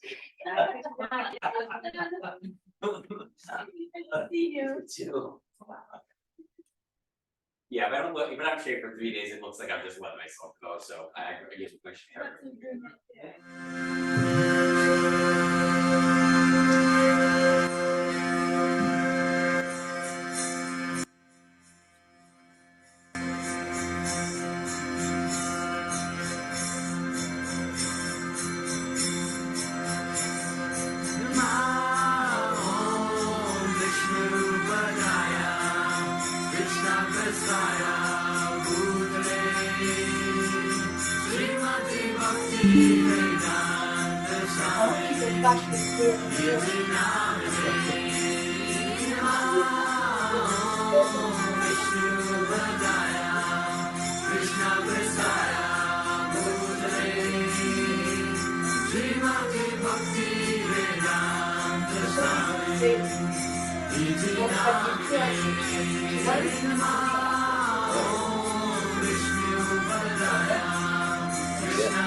Cookies you made?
So nice to see you, Abby.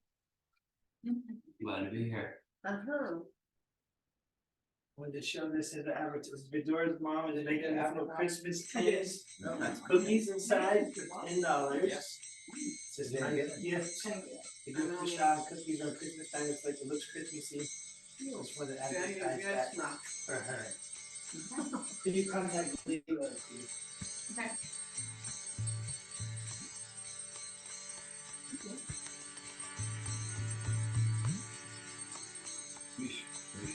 Excuse me, I need a little more hummus over here.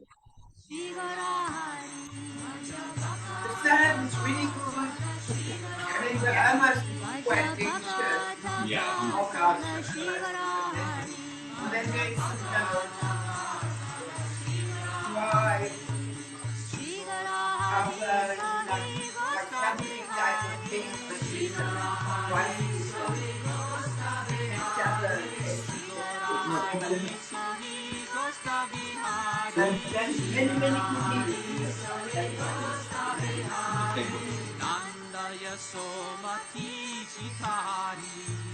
I'm not saying all that for you to the audience,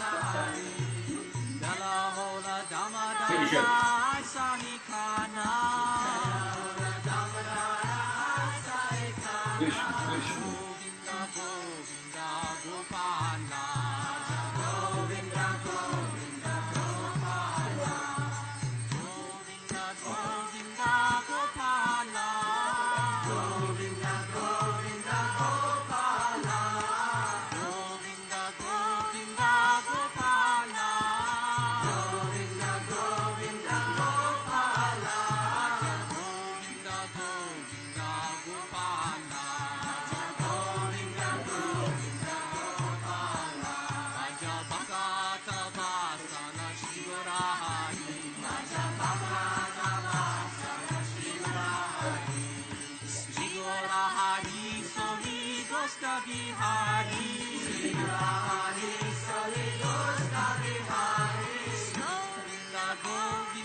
We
don't know if we have 2 days, if we have 20 years, if we have 20 years.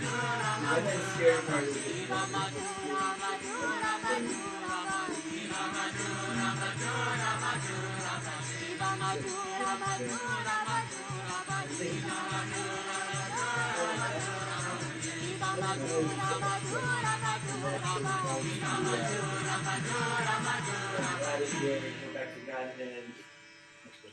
Yeah. But I don't, that's not natural for me, I'm gonna go there, and that's, I think. I like to go, I think, like I want another devotee birth in a devotee family, like I feel like that's, I think. I'm not close to like, the 137 and hell, I just, I'm not close to that, I'm not necessarily close to being up to Godhead, but to you. Probably more of like just like the karma. Hare Krishna, Hare Krishna, Krishna Krishna, Hare Hare, Hare Rama, Hare Rama, Rama Rama, Hare Hare, Hare Krishna, Hare Krishna, Krishna Krishna, Hare Hare, Hare Rama, Hare Rama, Rama Rama, Hare Hare, Hare Krishna, Hare Krishna, Krishna Krishna, Hare Hare, Hare Rama, Hare Rama, Rama Rama, Hare Hare, Hare Krishna, Hare Krishna, Krishna Krishna, Hare Hare, Hare Rama, Hare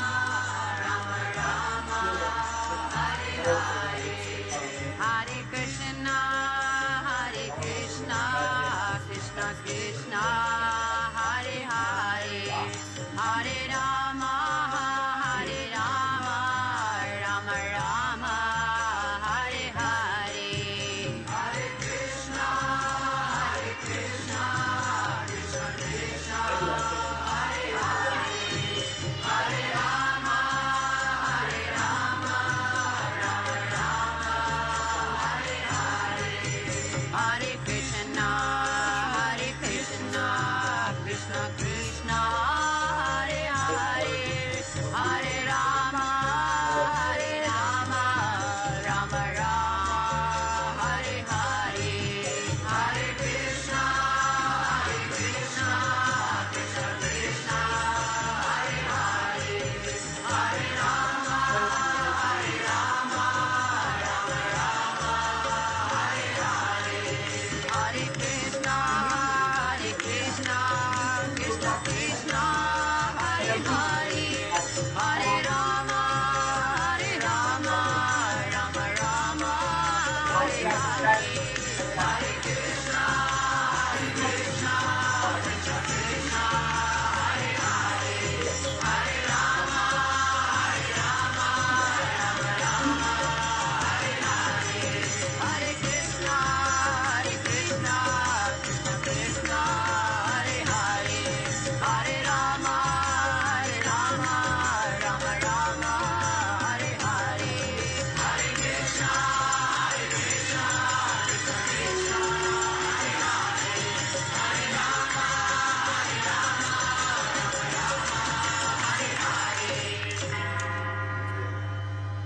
Environment to advance spiritually So that's more good. so than what I've done, Yeah, so.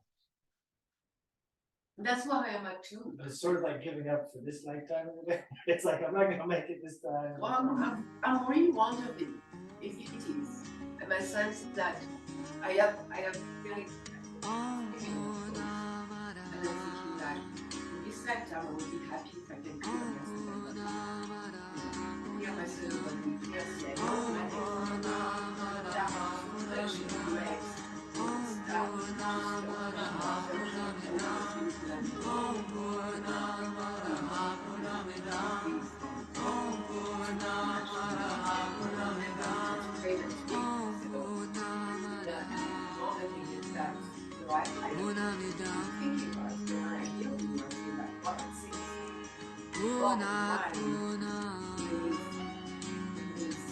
the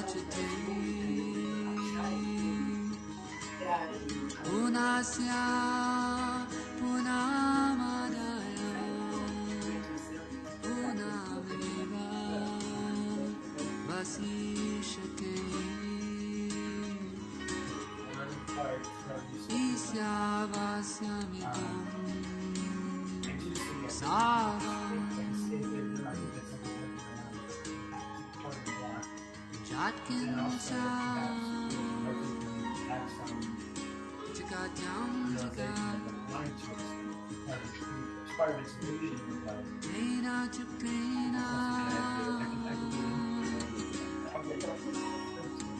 I could go another 2 lifetimes here, kind of places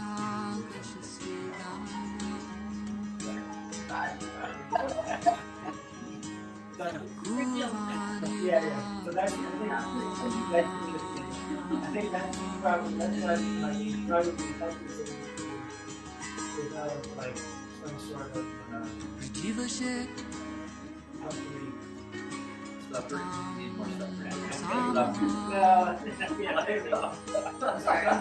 Some sort of conception of liberation and because that's at least like a realization of how much misery is here. And so I feel like I want to really,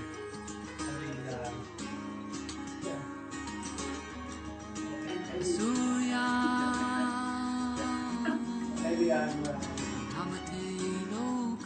my personality is that I just, it's like everyone no matter what's happening.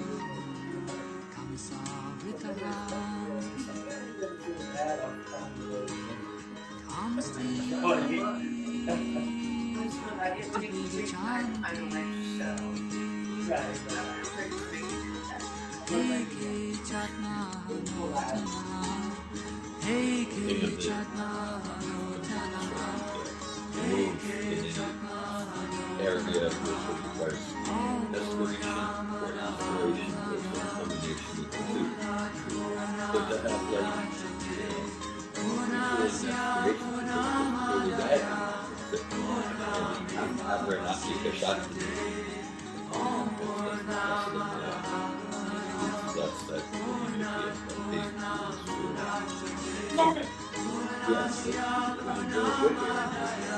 why you asking me? I got my pigments for piggy wife. Yeah, I'm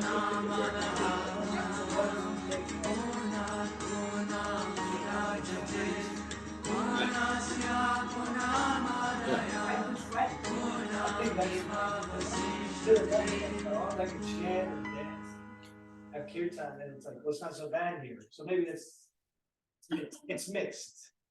It's mixed, yeah. Like a real go back to God. Could I have inspiration to serve Krishna? No, I just want relief from the material misery. But part of the conversation is to want relief from material misery. That's a realization. That like no, it's not good.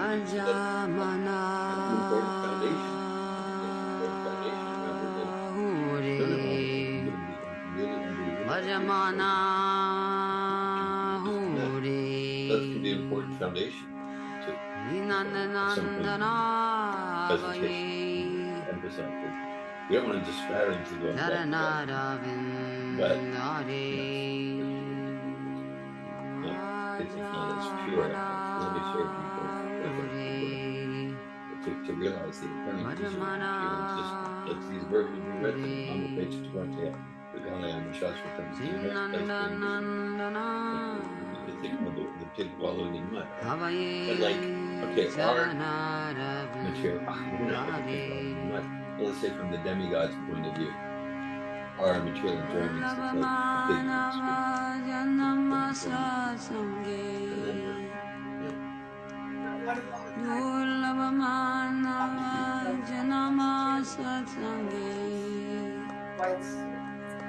Hari Baba Sindhe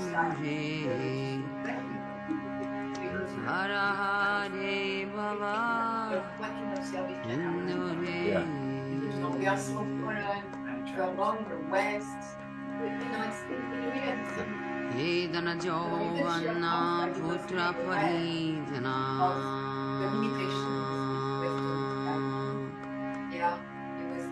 Vedana Jovana Putra Parijana Iti ki achapara kiti de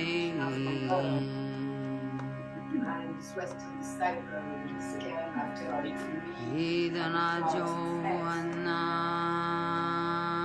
Putra Parijana Vedana Jovana Putra Parijana Iti ke acha parati re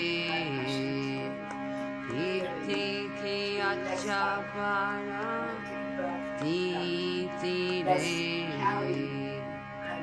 Kamala jala dala Divana tala mala Kamala jala dala Divana Salamala Vihara Nita Pada Nitine Nitata Pata Pata Vadisana Shishayata Pata Pata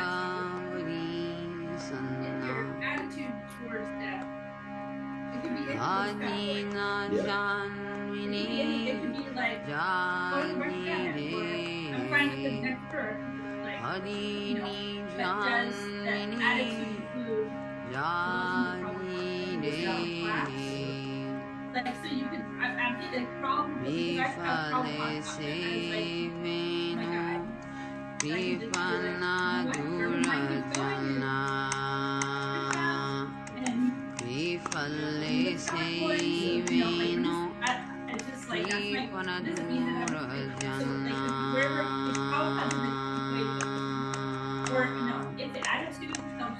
Chapala Sukalava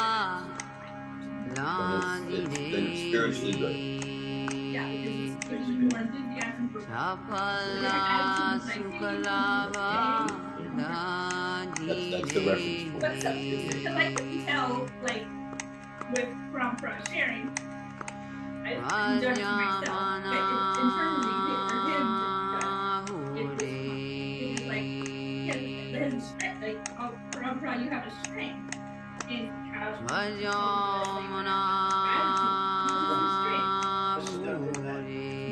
but like have that about death is probably Nandana Avaye Charanara Vindure And going back to Godhead, how about you don't even do that already? Shavana Kirtana Smaranda Vandana Shavana Kirtana Smaranda Vandana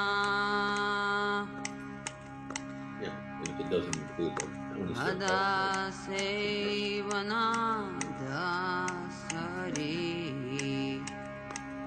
Ada Sevana Dasari Pujanna Sakhi Janna Atmanai Vedanna Pujanna Sakhi Janna Atmani Vedanna Govinda Dasani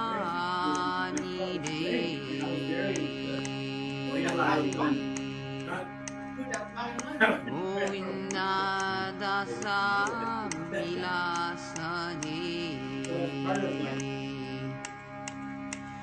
Vajamana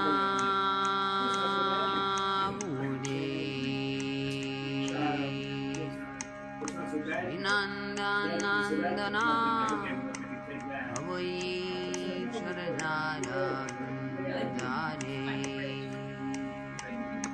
Vajamana Hure Vajamana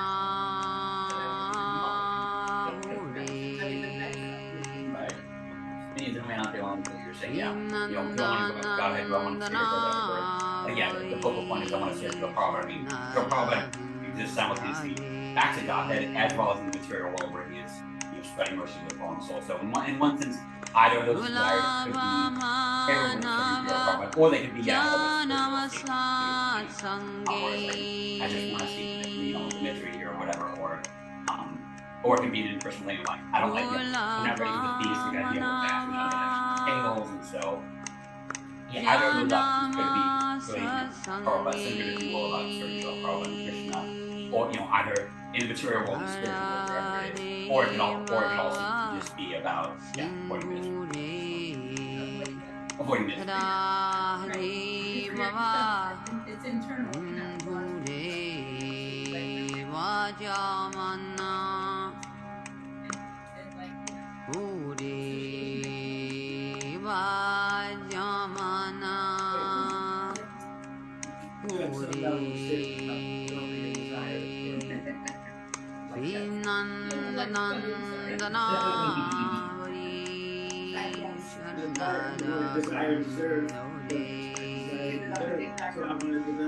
Vajamana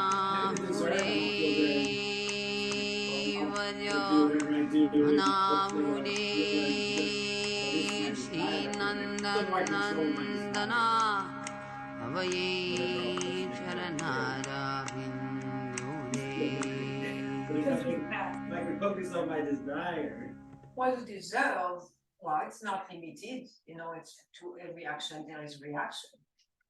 So, the desire is like, if I eat a gallon of ice cream at night.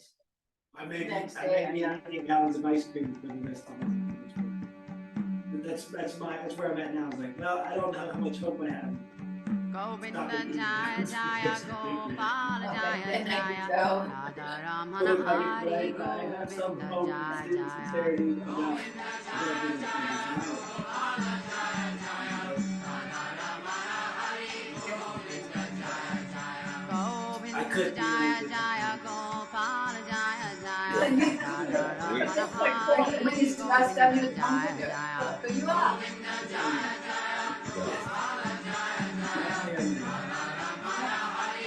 We have knowledge. We have the capacity to drive in such a way, so I do know that what I deserve becomes more and more auspicious and less the prison. What I deserve, I believe, what I deserve tomorrow. Govinda Jaya Jaya Govinda Jaya Jaya Gopala Jaya Jaya Radha Ramana Hari Govinda Jaya Jaya Govinda Jaya Jaya Gopala Jaya Jaya Radha Ramana Hari Govinda Jaya Jaya Govinda Jaya Jaya Gopala Jaya Jaya Radha Ramana Hari Govinda Jaya Jaya Govinda Jaya Jaya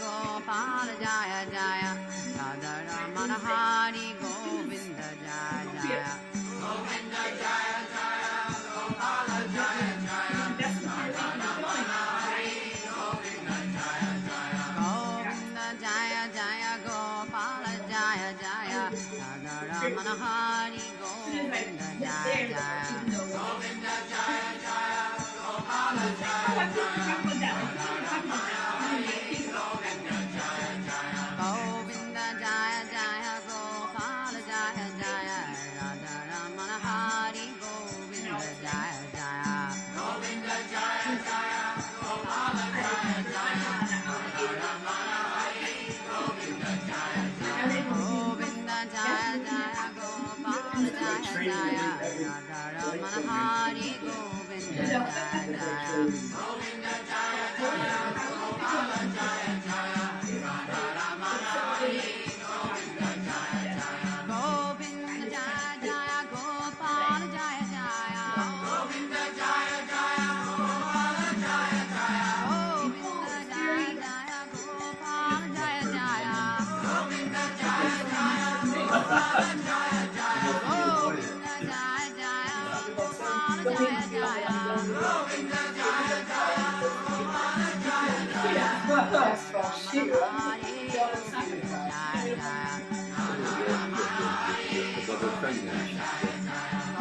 That's the pure life, the pure consciousness is about staunch dedication to avoiding the pain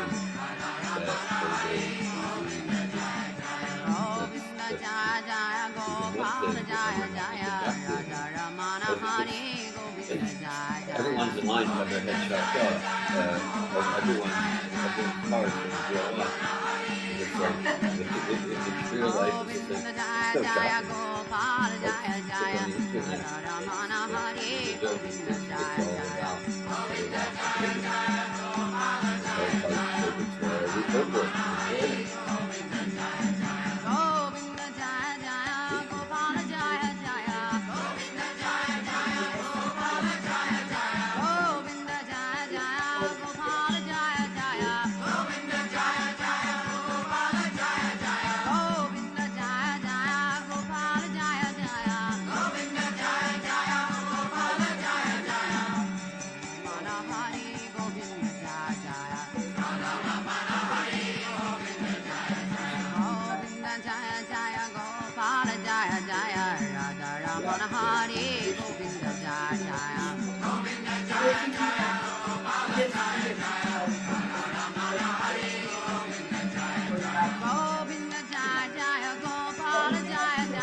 So never come back, I think we can also apply it to, we can apply it to a geographical place and in a certain time when we are pure, but we can also apply it as a process of happening, our consciousness that's already happening. We never go back to, never is not true, but we don't wish to. We don't wish to, but we can fall from Vaikuntha at every moment. You might say, like, okay, morning program like this. This is Vaikuntha atmosphere. Okay, now let's go eat a hamburger. We can. We have that free will, but no one here wishes to. Yeah. We may go with something on the internet.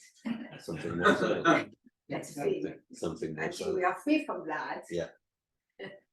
Completely free from that. Like, I don't wish to read anything that's not Krishna consciousness. The internet is Expose so myself.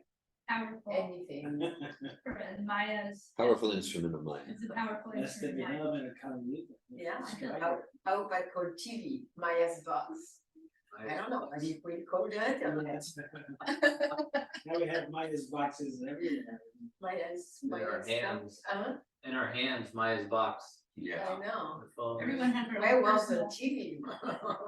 And even more so in the 60, how many channels did you have in the 60 in America? I can tell you, we had 3, and then in 1965, 66, it became 6.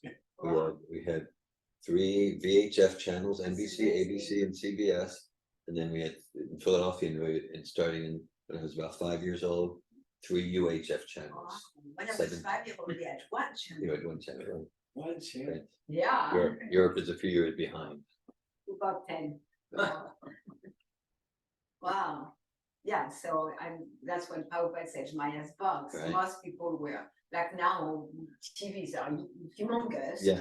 They're humongous They and are, tiny. they are, and they are tiny, and they are on from the beginning of the day to the end of the day.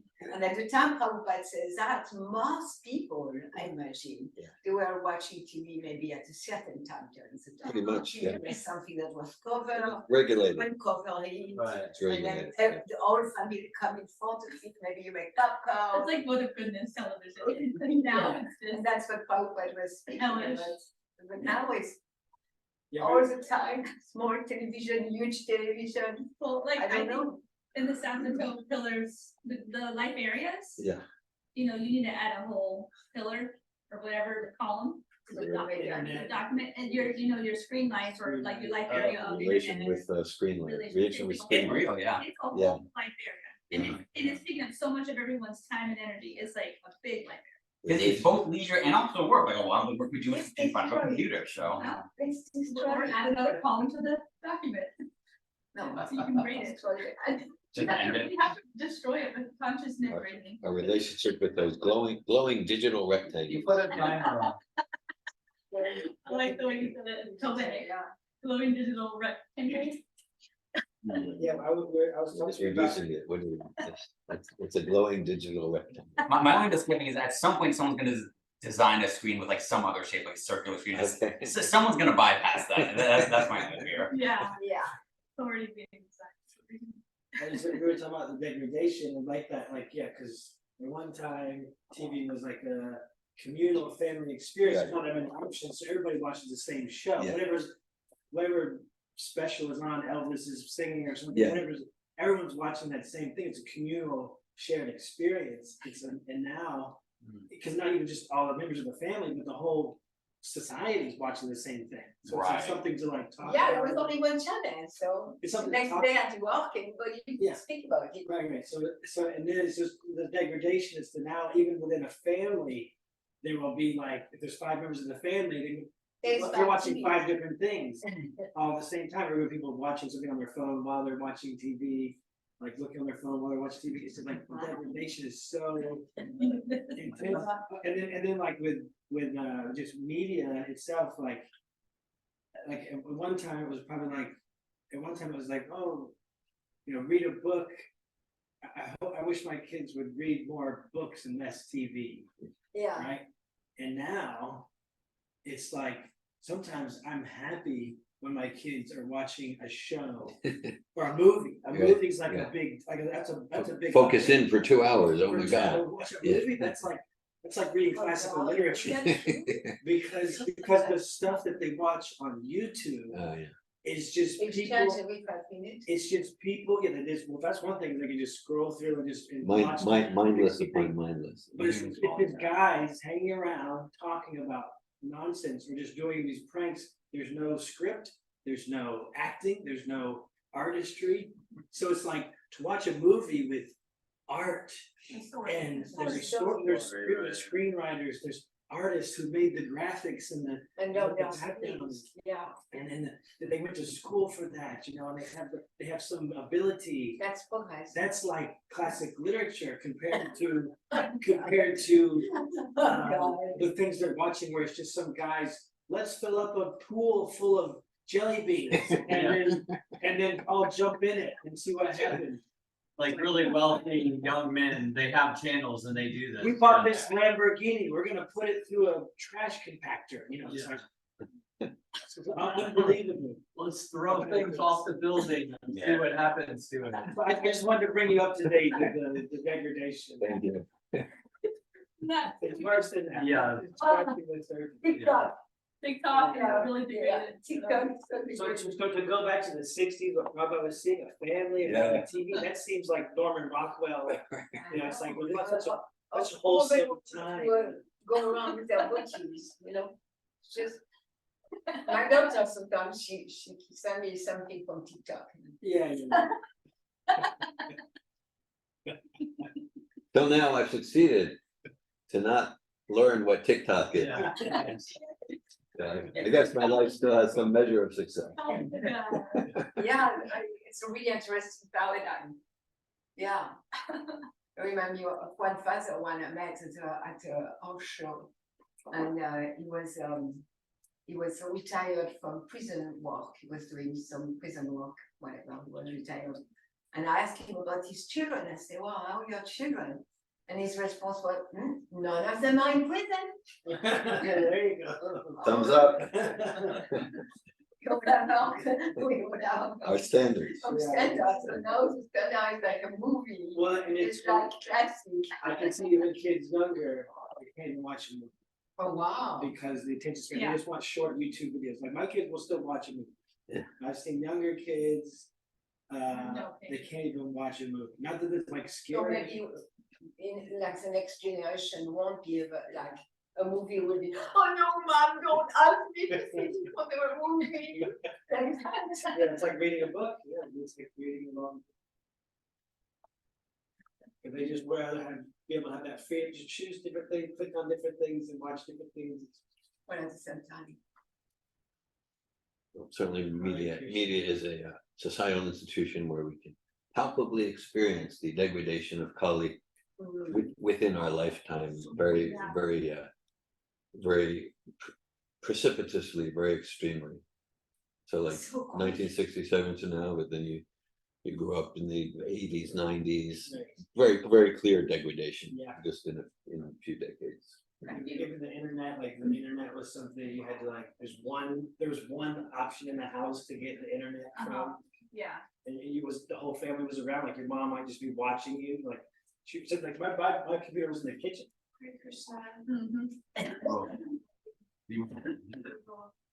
Happy birthday. Hare Krishna.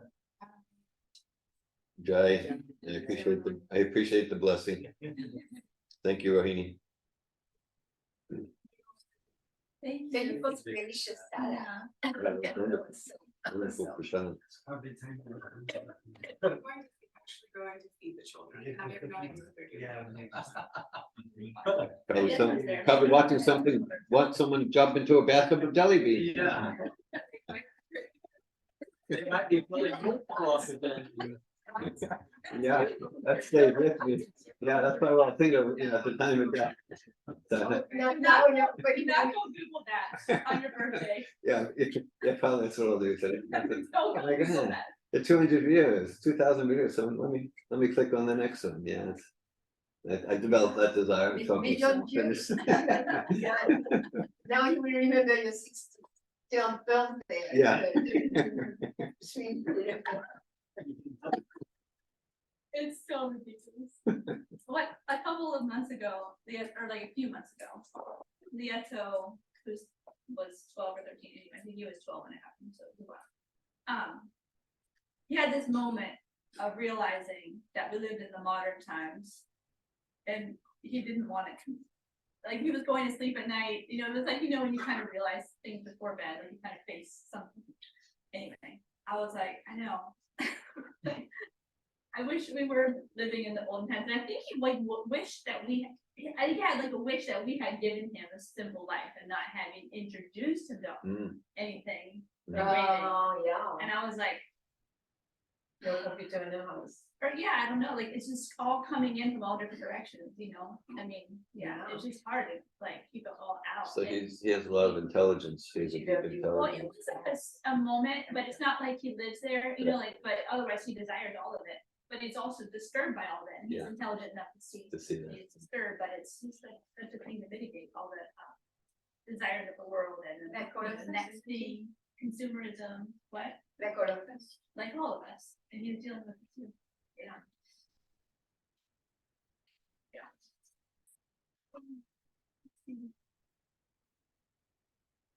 Yeah, evolution. Right. You need to keep up. You need to keep up with the evolution, reaching. Right. They, No, I mean- they want to use TikTok to preach Krishna consciousness. Evolution, yes. Right. Yeah, there's those shirts. Evolution, whatever. There are those shirts that show like this so-called progression of evolution, like from monkey to simian to human, and then after human, then it kind of goes back down to somebody hunched in front of a computer screen. And it's like, where did we go wrong here? Because up until then, it was like, okay, monkey going into like tall, proud man, and then it just starts degrading again. So at some point, we're like on the down now. Which kind of matches the description of Kali Yuga, that as like the Kali Yuga degrades, Yeah. people actually become shorter, more disturbed. More disturbed, Manda. Yeah, Monkeys in business suits, right. as Devos under them.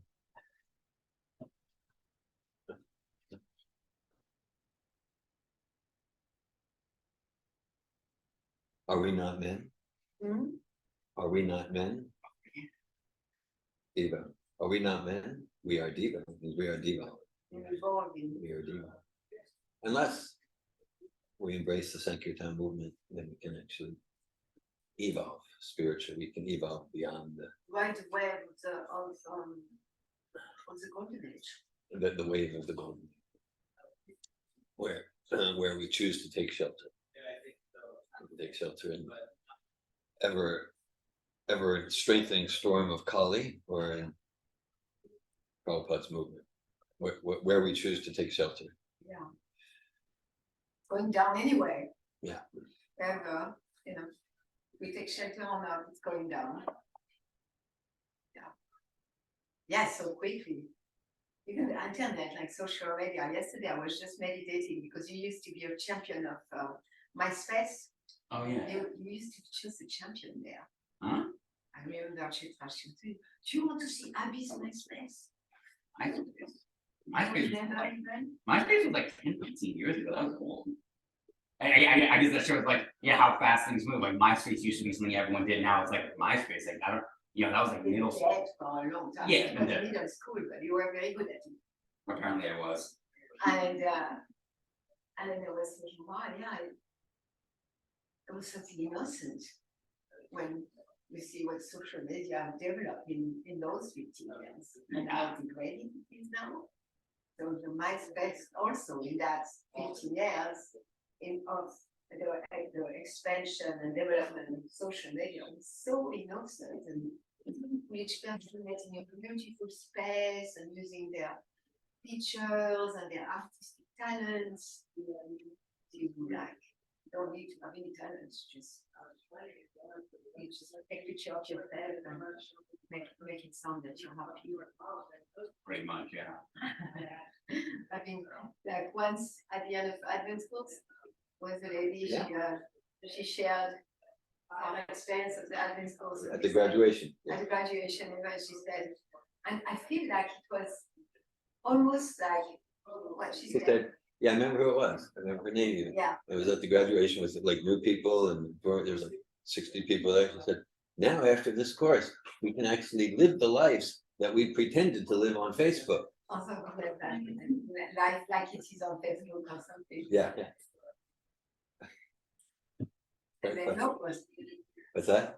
And not posting, not posting. Not even posting. Now we can actually live those lives that we've been pretending to live. Yes, actually, that's great.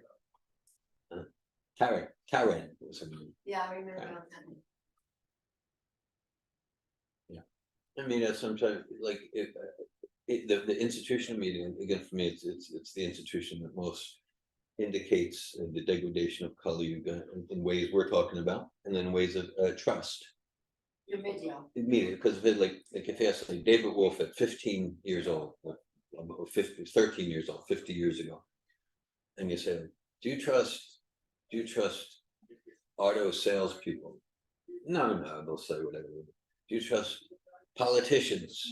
Do you trust lawyers? No, lawyers. Now they're going to just try and win their case. Hare Krishna Guru and Hare Krishna. Thank you, Jai Srila Prabhupada. But if you ask me, there in 1972, 1973, do you trust like what you hear on the news, on the newscaster? I'll tell you, like the John Facenda, these were the newscast, Walter Cronkite, like that. I'm not saying they're saintly people. Yeah, you can trust what you read. But now, like what I would hear on so-called news from, just like, like if 20% is true, I'd be shocked. Right. Whereas then I'd be like, I can trust what I hear in the news. So like, it's a way just like that. The truth is eroding, and the media is like just a manifestation of that degradation in these 40, 50 years. practically whatever source. I don't trust it's true. There's a twisted agenda, and there's some other motivation other than sharing the truth. Quite different than the Varnashram Dharma with the Brahman on sharing the truth. Yes, you can see the degradation of the society by looking at the way it's spread news. Yeah, so like erosion of any semblance of Brahminical culture. Anyway.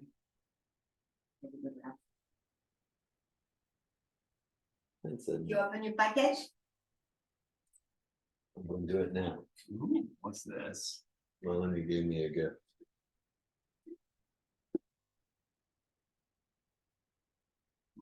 Oh, Mahabharata. Ooh, very nice. Condensed version. I know you didn't want to read The humongous. the 5,000 page. Oh, wow. I knew you would never read the Right. 5,000 pages. This one is nice because you have Prabhupada's purport in it. Some putting of Yes. Prabhupada. Yeah. This one I'll read. You didn't have it, huh? I never had this, because first of all, I like Krishna Dharma. And, Yeah. you know, I like him. I've seen a lot of his writings and postings on Yeah. internet, Facebook. And so, and he's a follower of Prabhupada. And this is, yeah, And he quotes Prabhupada. yeah, nice. Thank you for this. I think I might have read a slightly bigger version by him. It was very good. Both his movies are in my own. But he has another one bigger than that. I feel like there is one it's his, but I feel like it was like 1,000 pages I worth. think this is a bridge to like Yeah. 250 Yeah. pages. I mean, he has raw It's really nice to hear about the battlefield of Kurukshetra. Yeah, It's just, like how each moment in the battle, because the individuality of the fighter. yeah, We were speaking about that on Bhagavatam class yesterday. It's just not, it's not like, or maybe, like about the knowledge. Yeah. The knowledge of the soul. While each fighter is fighting for Krishna, and Krishna is giving the power for each of the fighters to fight. And at the same time, their individuality is so manifested during the battle. Yeah. And so many things that just reading Srila Prabhupada's book I did already get. yeah. That Prabhupada doesn't go there. That's from So the Mahabharata. you read this one. Yeah, I read that Yes. one, but I didn't know that he had a bigger one. If I knew, I would have gotten the bigger one. This one I'm I didn't a find lot it. more likely to read.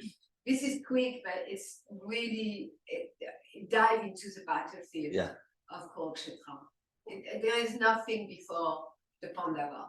okay. It starts with the Pandava. So everything else with Shantanu and Ganga and like the Vasus, and it's given within the text, Right. but that's not where the book is with the Pandava, and Focuses very on the, quickly the exile. In exile also, so many things happen with the Pandava that I didn't know, and also the chronology of Indraprastha and Hastinapur, and the chronology also of the destroying of Draupadi, and after when they come back, all those things in my mind, it was kind of blurry, yes, and now it's really, really Clarifying. clear because I couldn't understand if she was already destroyed and they were already, I was descended to exile, but they are sent to exile because of Draupadi to stand. yes, And Dhritarashtra trembled, he was so scared that he freed them and he gave them everything. right. Anyway, I don't want to spoil it. Yeah, But nice. a lot of things that became a lot clearer now when reading Bhagavad Gita. All those names and it clarified the Bhagavad Gita. I will read this one. Hare Krishna. That's so Prabhupada's purports just from different places where he's talking about Mahabharata, and then It's like an abridged version of the Mahabharata, but as he go into the story, he brings Prabhupada teaching. Prabhupada's teaching, not necessarily purports. No, I thought you were he brings Prabhupada teaching, he would quote Prabhupada like that. Yes. Yeah, I knew that Dhira Govinda would read a very small Mahabharata. I have huge Mahabharata. I will. But never read that, please let me go with it. I didn't find the flowers. I looked in the flower, the leftover flower. Oh, the flower was there. It was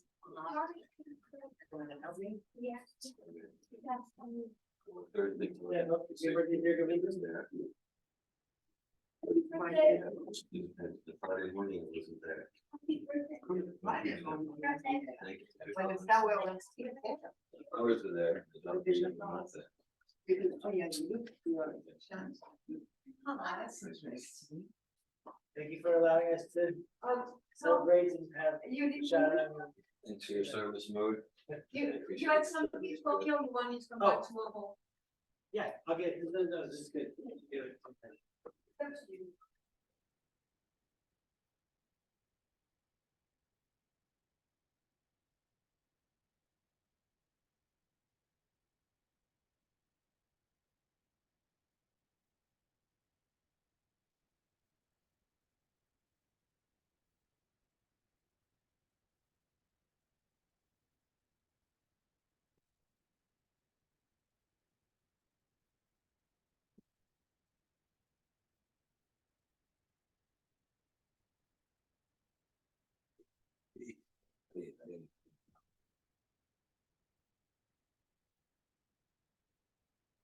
Hare Krishna, Hare Krishna, Krishna Krishna, Hare Hare,